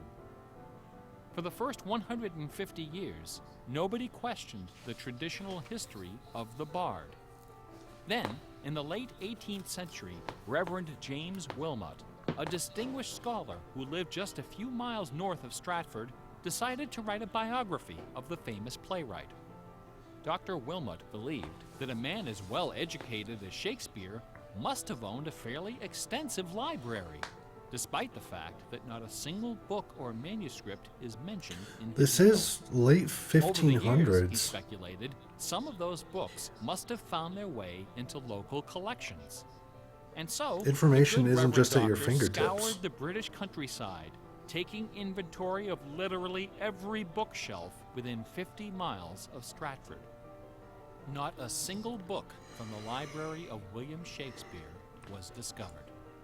Neither were there found any letters to, from, or about Shakespeare. Furthermore, no references to the folklore, local sayings, or distinctive dialect of the Stratford area could be found in any of Shakespeare's writings. After 4 years of painstaking research, Dr. Wilmot concluded, to his own dismay, that only one person contemporary with Shakespeare of Stratford had ever demonstrated the wide-ranging education and expressive talent needed to compose those poems and plays. That man was the multilingual author, philosopher, and statesman, inventor of the scientific method, chancellor to the courts of Queen Elizabeth and King James, Sir Francis Bacon. Dr. Wilmot never dared to publish his theory, but before he died, he confided it to a friend, James Cowell, who, in 1805, repeated it to a meeting of the Ipswich Philosophical Society. The members of the society were suitably outraged, and the scandalous matter was quickly forgotten. Then, in 1857, a lady from Stratford, Connecticut, published a book called The Philosophy of the Plays of Shakespeare Unfolded. In this book, Miss Delia Bacon, no relation to Francis, claimed that the works of Shakespeare were written by a secret cabal of British nobility, including Sir Walter Raleigh and Sir Philip Sidney, as well as Sir Francis Bacon. Delia Bacon's book electrified the world of letters. Battle lines were drawn between the orthodox Stratfordians and the heretical Baconians. Literary societies and scholarly journals were formed to debate the evidence. Hundreds of pamphlets, newspaper articles, and essays were published defending each side and ridiculing the opposition with that self-aggrandizing viciousness peculiar to tenured academics. Armed with her explosive book, Oh, that doesn't line Bacon up. journeyed to Stratford-upon-Avon and, unbelievably, obtained official permission to open Shakespeare's grave. However, when the moment came to actually lift the stone, Delia's self-doubt precipitated a catastrophic nervous breakdown. She later died penniless in a madhouse. Around 1888, things began to get a bit out of hand. U.S. Congressman Ignatius Donnelly of Minnesota became interested in the Shakespeare controversy. One day, browsing through his facsimile copy of the First Folio of 1623, he noted that the word bacon appeared on page 53 of the Histories and also on page 53 of the Comedies.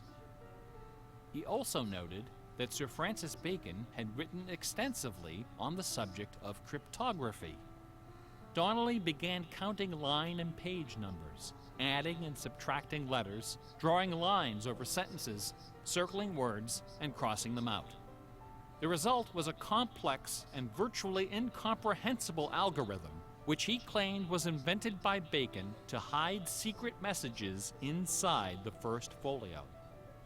The greatest Easter egg hunt in the history of Western civilization had begun. Here are just a couple of the sillier highlights. A doctor named Orville Owen of Detroit constructed a bizarre research tool he called the Wheel of Fortune. This wheel consisted of two giant wooden spools wrapped with a strip of canvas 2 feet wide and 1,000 feet long. What? Onto this canvas, he glued the separate pages of the complete works of Bacon, Shakespeare, Marlowe, Greene, Peele, and Spencer, together with Burton's Anatomy of Melancholy. By cranking the spools back and forth, Dr. Owen could quickly zip across the pages in search of clues and cross-references. Employing a large team of secretaries and stenographers, Owen claimed to have uncovered a complete alternative history of Elizabethan England, as well as several entirely new Shakespeare plays and sonnets. Listen to this hidden verse, supposedly penned by the mighty bard himself, which inspired Dr. Owen to build his Wheel of Fortune. Take your knife and cut all our books asunder, and set the leaves on a great firm wheel, which rolls and rolls, and turning the fickle rolling wheel, throw your eyes upon Fortune, that goddess blind, that stands upon a spherical stone, that turning and inconstant rolls in restless variation. After publishing 5 thick volumes of this rubbish, Owen announced the discovery of an anagram, indicating that Bacon's original manuscripts were buried near Chepstow Castle on the River Wye. Owen spent the next 15 years and thousands of dollars excavating the bed of the river with boat crews and high explosives. He died before anything was found. A fellow named Arnsberg wrote an entire book based on the analysis of the significance of a suspicion.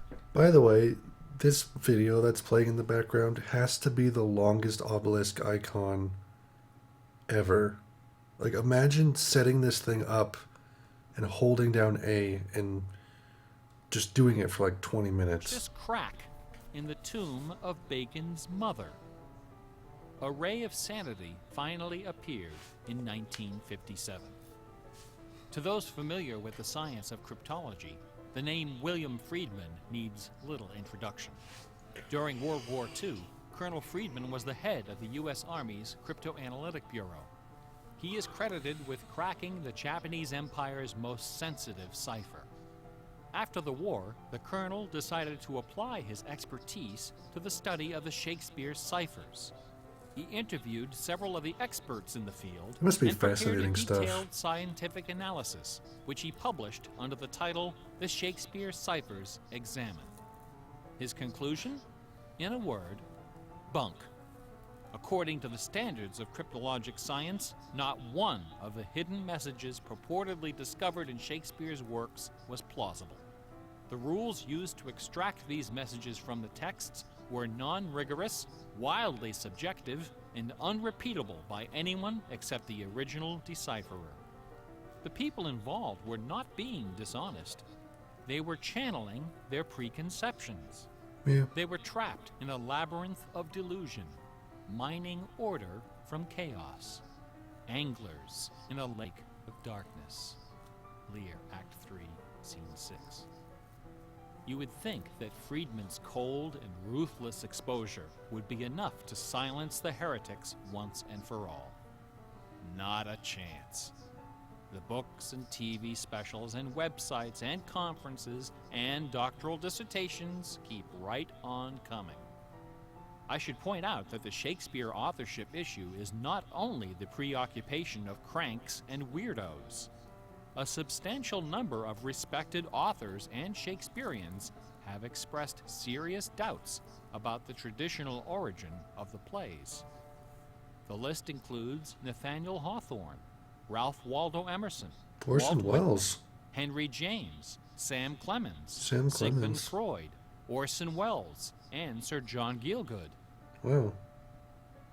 Living skeptics include the artistic director of the New Globe Theatre, Mark Kenneth Rylance, Branagh Michael even. York, Derek Jacobi, Kenneth Branagh, and even that most revered and scholarly of contemporary Shakespearean actors, Keanu Reeves. The current leading candidate for the authorship is Edward de Vere, the 17th Earl of Oxford. How would that a get theory mixed up first though? proposed That's in weird. 1920 by an Published English under, like, schoolmaster maybe a with the pen unfortunate name? J. Thomas Looney. Maybe. What is it about Bach, the Bible, and the works of Shakespeare that inspires this intense scrutiny? Nobody's looking for acrostics in Chaucer or Keats. There are no hit CDs of the secret chorales of Wagner or Beethoven.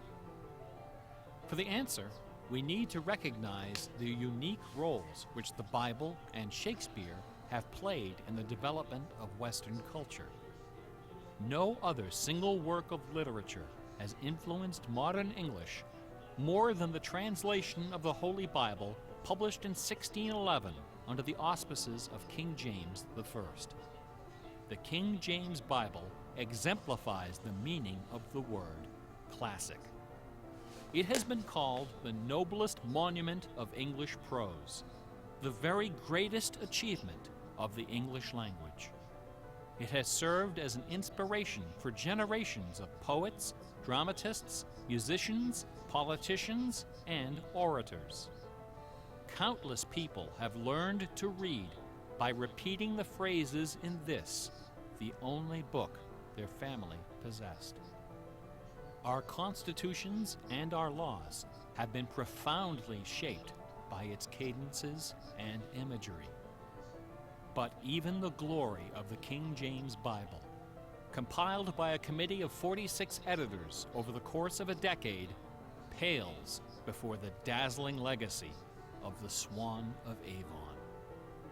The lowest estimate of Shakespeare's working vocabulary is 15,000 words, more than 3 times that of the King James Bible, and twice the size of his nearest competitor, John Milton. Working His poems vocabulary. and plays were written without the aid of a dictionary or a thesaurus. They didn't exist yet. It was all in his head. Jeez. When Shakespeare had a thought for which Elizabethan English had no word, he invented one. The Oxford English Dictionary lists hundreds of everyday words and phrases which made their first appearance in the pages of the Bard. Tell me some. Addiction, alligator, assassination, bedroom, critic, dawn, design, dialogue, employer, film, Film. glow, gloomy, gossip, hint, hurry, investment, lonely, luggage, manager, switch, torture, transcendence, wormhole, zany. Hamlet alone contains nearly 40 of these neologisms. Wow. Who today would have this audacity, this giddy exuberance of invention? Only one other English author even approaches Shakespeare's facility for coining new words: Sir Francis Bacon. In the modern era, the record holder is Charles Dodgson, better known as Lewis Carroll, who, interestingly, also happens to be the second most quoted author in English, after Shakespeare. Everyone has been profoundly molded by the influences of the King James Bible It's true. and Shakespeare. Like it or not, all of us peer at the world through the lenses of these great works. They are the primary source documents of modern English thought, the style guides of our minds. Where does Psalm 46 come in? Contemplating these dazzling jewels of wisdom and eloquence gives rise to an extraordinary feeling, a potent, rare, and precious emotion with the potential to completely upset your life. An emotion powerful enough to make a man abandon his wife and children, forfeit career and reputation, lay down his possessions, and follow his heart without questioning. That sweet, sweet fusion of wonder and fear, irresistible attraction, and soul-numbing dread known as awe. Awe is the grail of artistic achievement. No other human emotion possesses such raw, transformative power, and none is more difficult to evoke.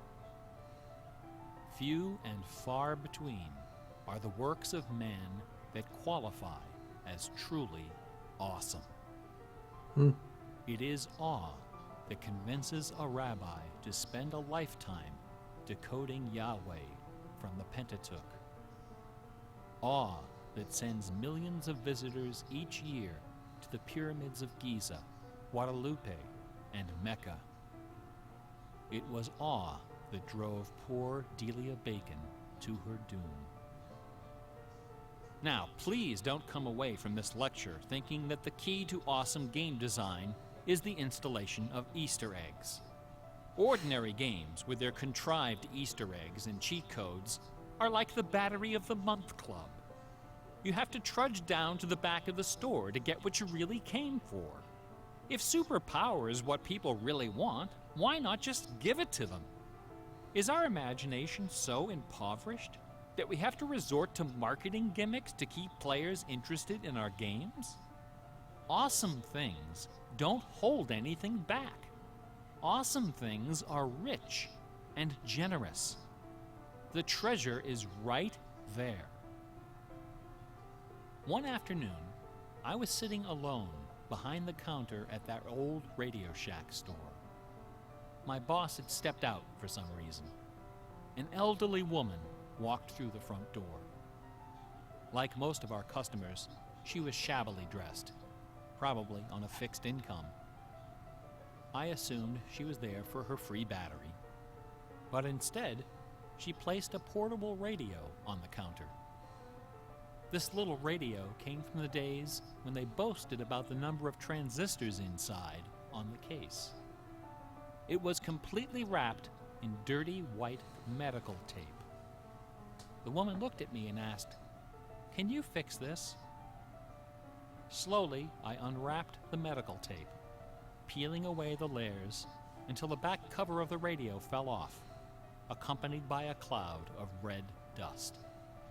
The interior of the radio was half eaten away by battery leakage and corrosion.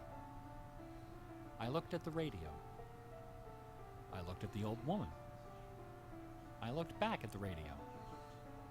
I reached behind me, where the expensive alkaline batteries were hanging like prescription medication, and removed a gleaming 9-volt cell from its gold blister pack. Then I pulled a brand new transistor radio from a box, installed the alkaline, and helped the lady find her favorite station. No money changed hands. She left the store without saying a word.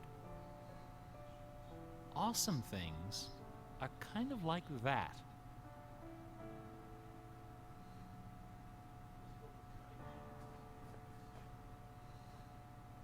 Bach offered his students very specific insight into the source of awe. In addition to BACH, 2 other sets of initials are also associated with Bach's music. These initials are not hidden in the notes. Instead, they're scrawled right across the top of the manuscript for the whole world. It's the glory to God thing? The initials are SDG SDG. and JJ. Solo de Gloria. SDG Soli Deo stands Gloria. for the Latin phrase Soli Deo Gloria, to the glory of God alone. JJ stands for Jesu Juva. Help me, Jesus. Bach wrote all of his great masterpieces subspecie aeternitatis, under the aspect of eternity. He did not compose only to please his sponsors or to win the approval of an audience. His work was his worship. Bach once wrote, "Music should have no other end and aim than the glory of God and the recreation of the soul. Where this is not kept in mind, there is no true music, but only an infernal clamor and ranting." The name of the power that moves you is not important. What is important is that you are moved.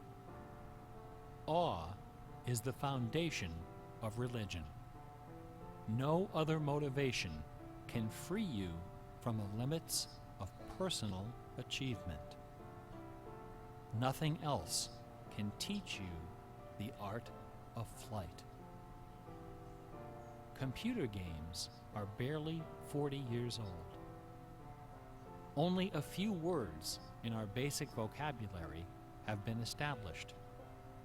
A whole dictionary is waiting to be coined. The slate is clean. Someday soon, perhaps even in our lifetime, a game design will appear that will flash across our culture like lightning. It will be easy to recognize. It will be generous, giddy with exuberant inventiveness. Scholars will pick it apart for decades, perhaps centuries. This game is too It will meta. be something wonderful, something terrifying, something awful. A few years ago, I was invited to speak at a conference in London. My wife joined me, and we took a day off for some sightseeing. Who is We this? decided to visit England's second biggest tourist attraction, Stratford-upon-Avon. This isn't It like was one of the cold Miller and brothers rainy from when our Cheyenne, train is it? arrived. Luckily, most of the attractions are just a short walk from the station. We visited Shakespeare's birthplace, a charming old house along the main street, which attracts millions of pilgrims every year, despite the complete lack of any evidence that Shakespeare was born there or even lived anywhere near it. We went past the school where Shakespeare learned to read and write, although no documents exist to prove his attendance. We visited Anne Hathaway's cottage, the rustic country farm where his wife spent her childhood, although no record shows anyone by that name I'm predicting this is Rand Miller. ever having lived there. Finally, we came to the one location undeniably associated with Shakespeare, Trinity Parish Church, on the banks of the River Avon, where a man by that name is buried. This beautiful church is approached by a long walkway between rows of ancient gravestones, shaded by tall trees. The entrance door is surprisingly tiny. No cameras are allowed inside. The interior is dark and quiet. I've been watching this Despite thing the like presence of over 30 busloads of minutes, tourists, the atmosphere is hushed I think. and respectful. A few people are seated in the pews, deep in prayer. An aisle leads up the center of the church. The left side of the altar is brightly illuminated. On the wall above is a famous bust of the bard, quill in hand, gazing serenely at the crowd of pilgrims. On the floor beneath, surrounded by bouquets of flowers, at the very spot where Delia Bacon lost her mind, the gravestone of William Shakespeare bears this dire warning. Good friend, for Jesus' sake, forbear to dig the dust and close it here. Blessed be the man who spares these stones, and cursed be he that moves my bones. What? Every year, 3 million pilgrims arrive from every nation on earth to approach this stone and consider the likeness of a man whose body of work can only be described as awesome. By contrast, the right side of the altar is dark and featureless. Nobody of any consequence is buried there. The only point of interest is a wooden case of simple design carved of dark oak. Inside the case, sealed beneath a thick sheet of glass, lies a large open book. A plaque on the case identifies this book as a first edition of the King James Bible, published in 1611 when Shakespeare was 46. Not many pilgrims visit this side of the altar. Most of those that do simply glance at the book, read the plaque, and move along. A few, more observant, note that the Bible happens to be open Here we go. to a page in the Old Testament, the book of Psalms, chapter 46.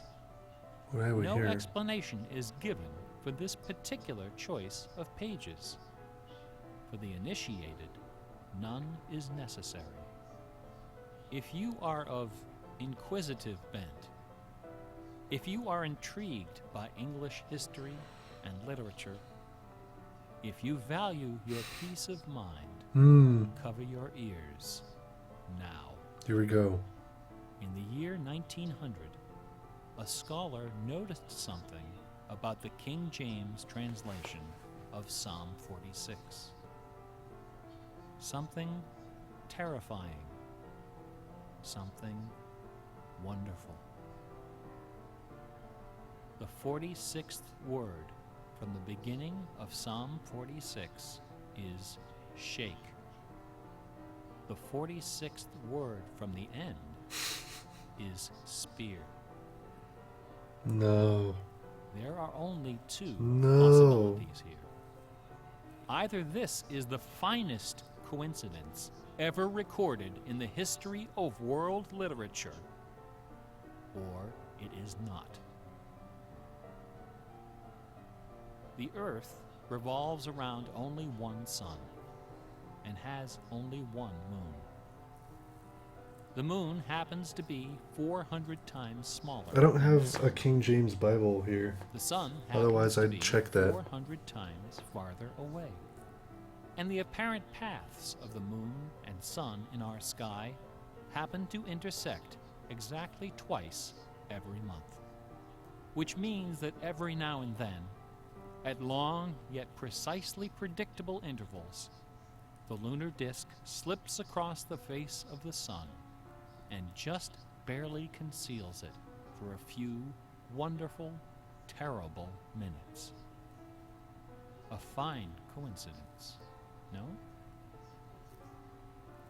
In June of 1977, a little man with divergent eyes and a talent for mischief ascended a hilltop in the British village of Ampthill. At the summit of this hill is a tall, slender cross, a Aragorn. memorial to Catherine of Aragon, the first wife of Henry VIII. The sun, high in the south, cast the shadow of the cross upon the grassy hillside. At exactly 12 noon, the man removed from his pocket a bar magnet. He turned the magnet so its north pole was facing south and buried it under the shadow of the cross. 2 years later, a few hours before the publication of his first book, the man returned to that hillside, this time in the dead of night. He used a compass to locate the magnet he had buried. This is so fascinating. In that same place, he dug a hole in the ground and placed inside a ceramic container inscribed with the following words: I am the keeper of the jewel of masquerade, which lies waiting safe inside me for you or eternity.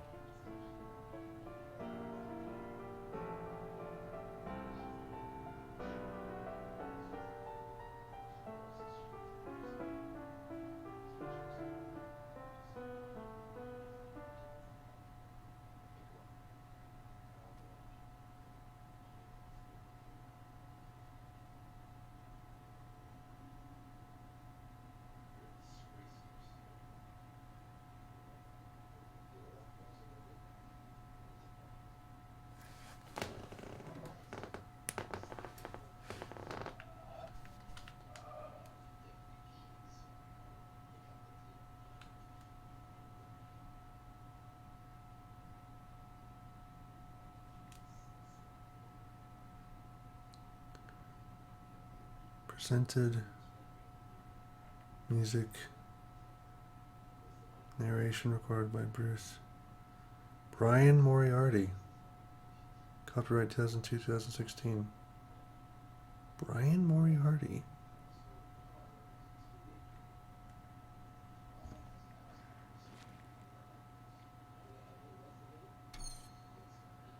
That was incredibly fascinating.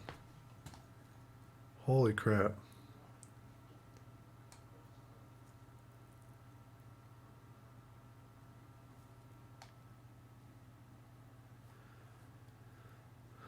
Okay.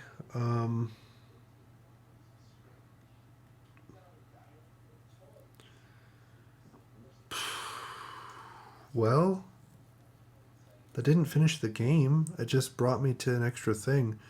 So I guess I just go to the other thing then. The end. Oh, this is all that stuff.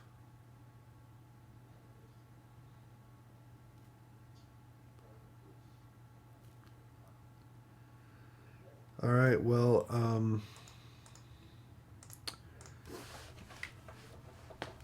geez.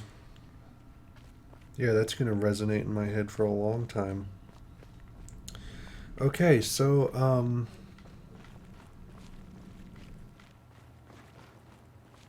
I didn't really have to run all the way back. The windmill was right there. I'm not a smart man. We're going to run back to the beginning of the game. We're going to do that puzzle. And I'm going to see what happens. Because I don't know what else to do. I did the challenge room, and it gave me access to that thing. And then I did that huge challenge and got that video clip. So, let's do this.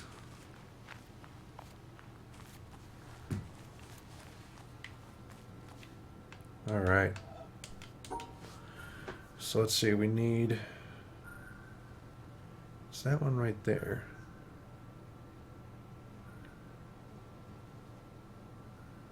And that one needs 2. That one needs 1. Okay.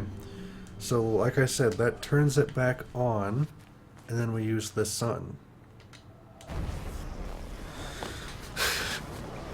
I am really excited to see where this leads.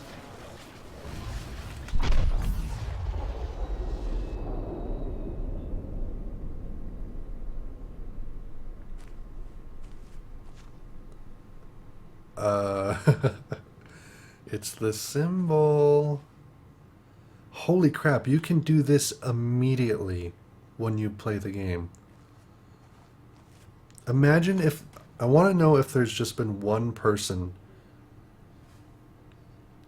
who has accidentally done this when they first played the game and are like, what did I just do?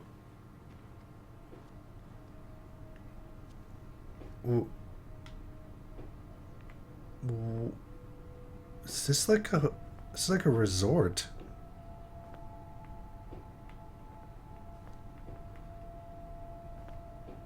With images of the island all over the place. There's the pillows and the chairs and the drinks. We've got a diary here. Ever in my life have I sought thee with my songs. It was they who led me from door to door, and with them I have felt about me, searching and touching my world. It was my songs that taught me all the lessons I ever learned. They showed me secret paths. They brought before my sight many a star on the horizon of my heart. They guided me all the day long to the mysteries of the country of pleasure and pain. And at last, to what palace gate have they brought me in the evening at the end of my journey?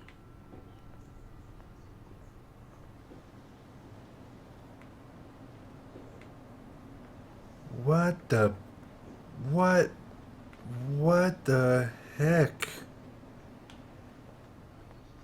What is this? Audio by Wabi Sabi Sound. Andrew Lackey, Bo Anthony Jimenez, Jeff Garnett, Luca Fusi, Eric Lorenz. That's it? What are these? What are these rooms? Is this just like concept art? That has to be concept art. I could only assume.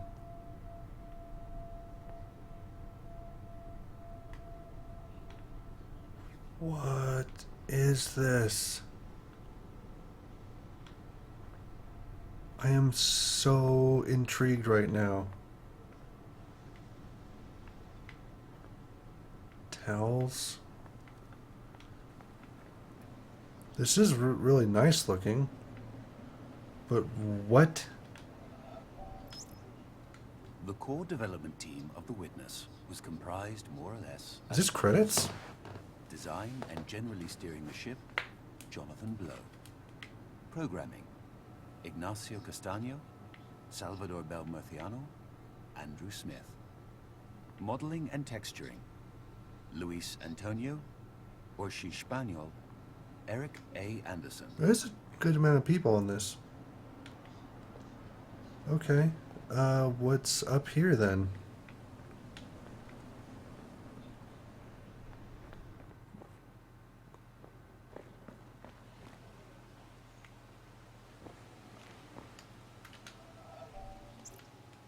Additional contributions in modeling by What is happening? Shannon Galvin, Alex Hayworth, Andrea Blazic, Eric Urquhart, and David Hellman. Well, Additional contributions in programming by Casey Miratori, Andrew Heenick, Nicholas Ray. this doesn't add up.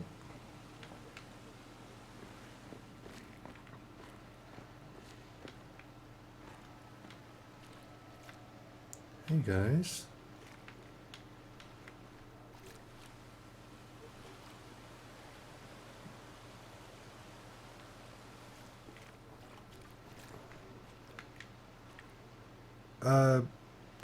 Okay. Sure.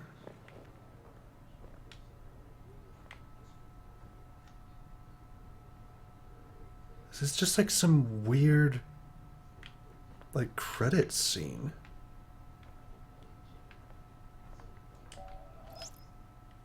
Special thanks to Jeff Roberts, Daniel Massio.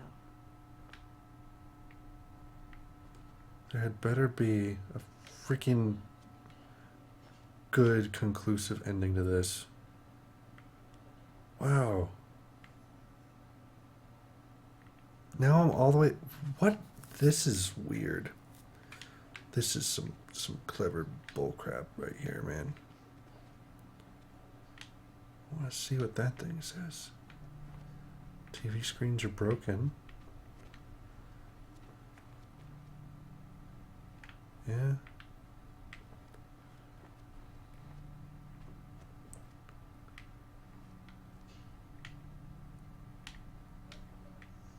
All these monitors show different things. Suitcase. It's like a big resort.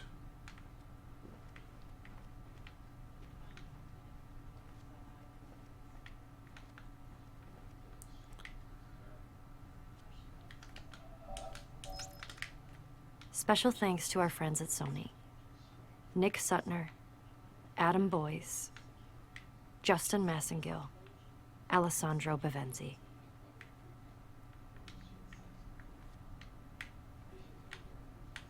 It's turning into like a departing room.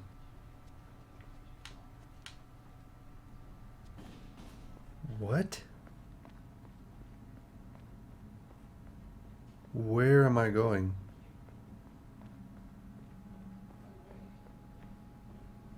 It's this weird like amalgamation of all these things.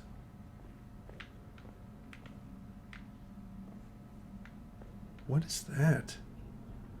There's a computer in there. I don't know where to look.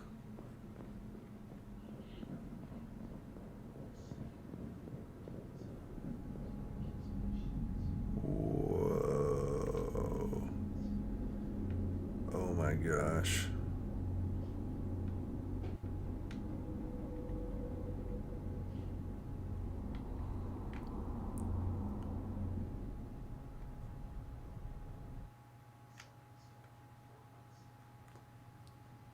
Did I wake up?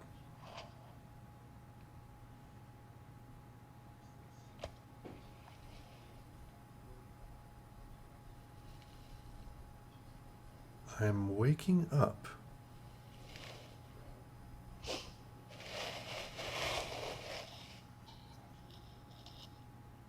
I'm in a actual room.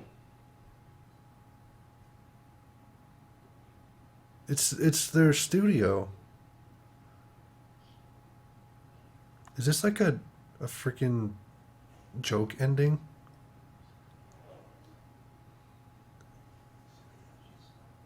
Jonathan Blow, is this you?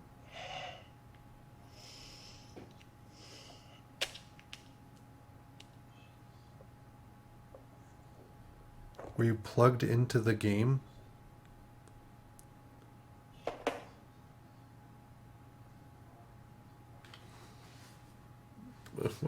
Wait, what?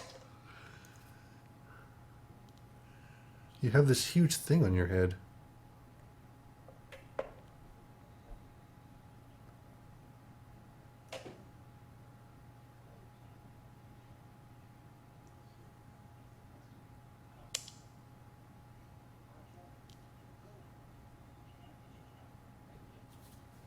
This is borderline experimental. There's a Christmas tree there. And that's like his like scripting language. A bottle of pee. Has he been like asleep this whole time? What are you... What?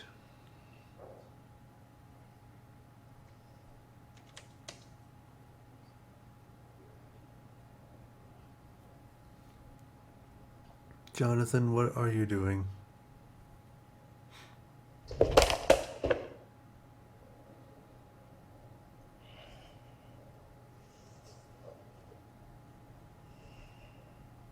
Your legs are tired.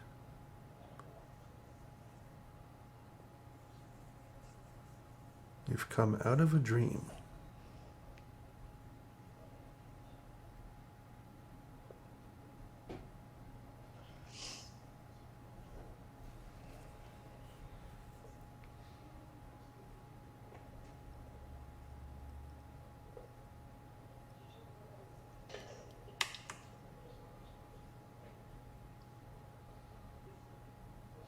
That's a nice mechanical keyboard. I want it. Oh, it's still here.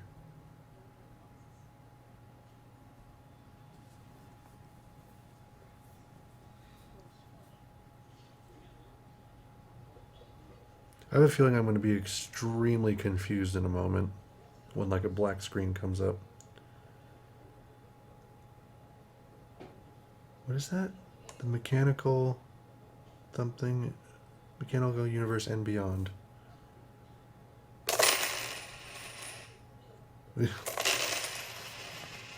What is this? What is this? What is this? What is this, Jonathan? Jonathan.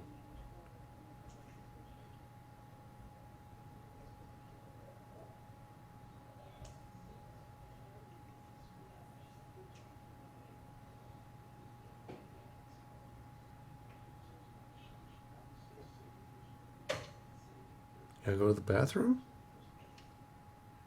You better go to the... Yeah? Yeah, can you make a... Yeah, no. Can't make a puzzle out of that, can you? Can you make a puzzle out of that? Are you seeing puzzles everywhere like I am? Oh no. Cookies. Get your cookies. This is borderline experimental.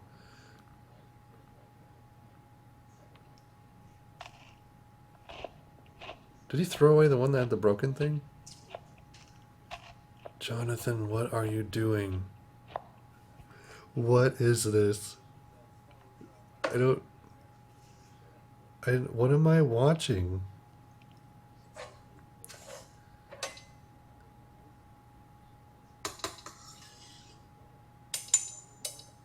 You just want to make sure you're awake?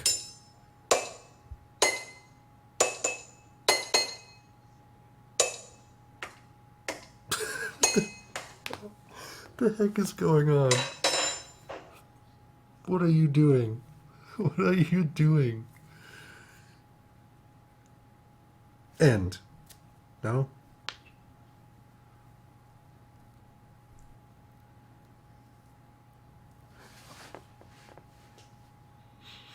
This has to be a joke ending. Right? I'm guessing you might have to complete all the obelisks. Yeah, it's locked. You just did that. Maybe you have to complete all the obelisks. Maybe the actual ending hasn't even been found yet. Who knows? Welcome to the world, Jonathan.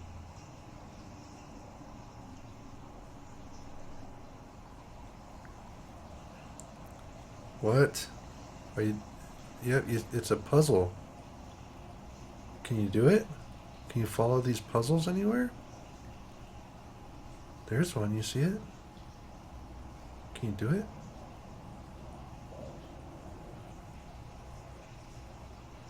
You're just looking for puzzles everywhere now? Is that the joke? Did you know this was going to be the joke? You're going to crawl up the steps.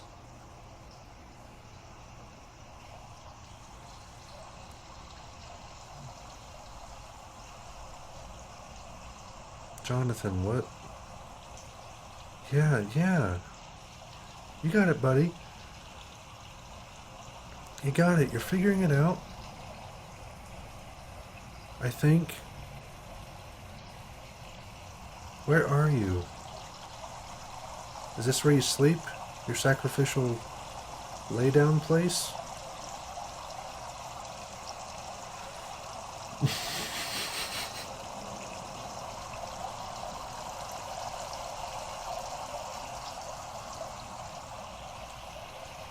Yeah, just sit down. Go to sleep.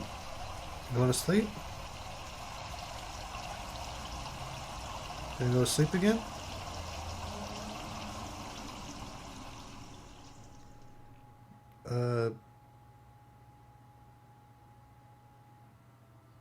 And the game just closed.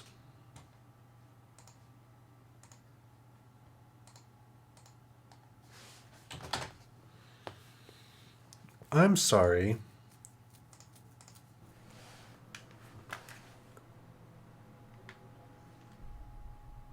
That's a joke ending. That has to be. The question is, do I have that on the obelisk now? Let me go check. I should, because I did it and I can't go back on that save because I know what they mean now by permanently changes the exit, because obviously you can't go back on that.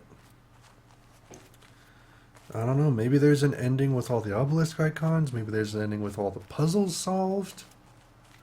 Jeez. Man. Do I have it? I do. Well, guys, I think that's all I can do for now. I'm going to go online. I'm going to see what people are saying about that. I don't know what they could be saying. That's so strange. Yeah,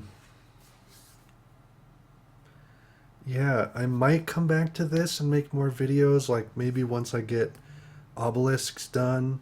Maybe if I can get to do all the puzzles. I don't know. I'm not going to do that on stream or on video or anything. But,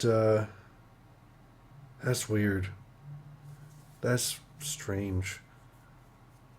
That's also not even really like a true ending. I don't know. I don't know. So yeah, maybe I'll do stuff in the future. We'll just have to see how this game plays out, honestly. Because it's still quite young. People are still finding things. Braid was also kind of like that with the 7 stars, so you never know. You never know. But thank you everyone for watching who has. It's been a crazy ride. Crazy ride. And I'll see you all later.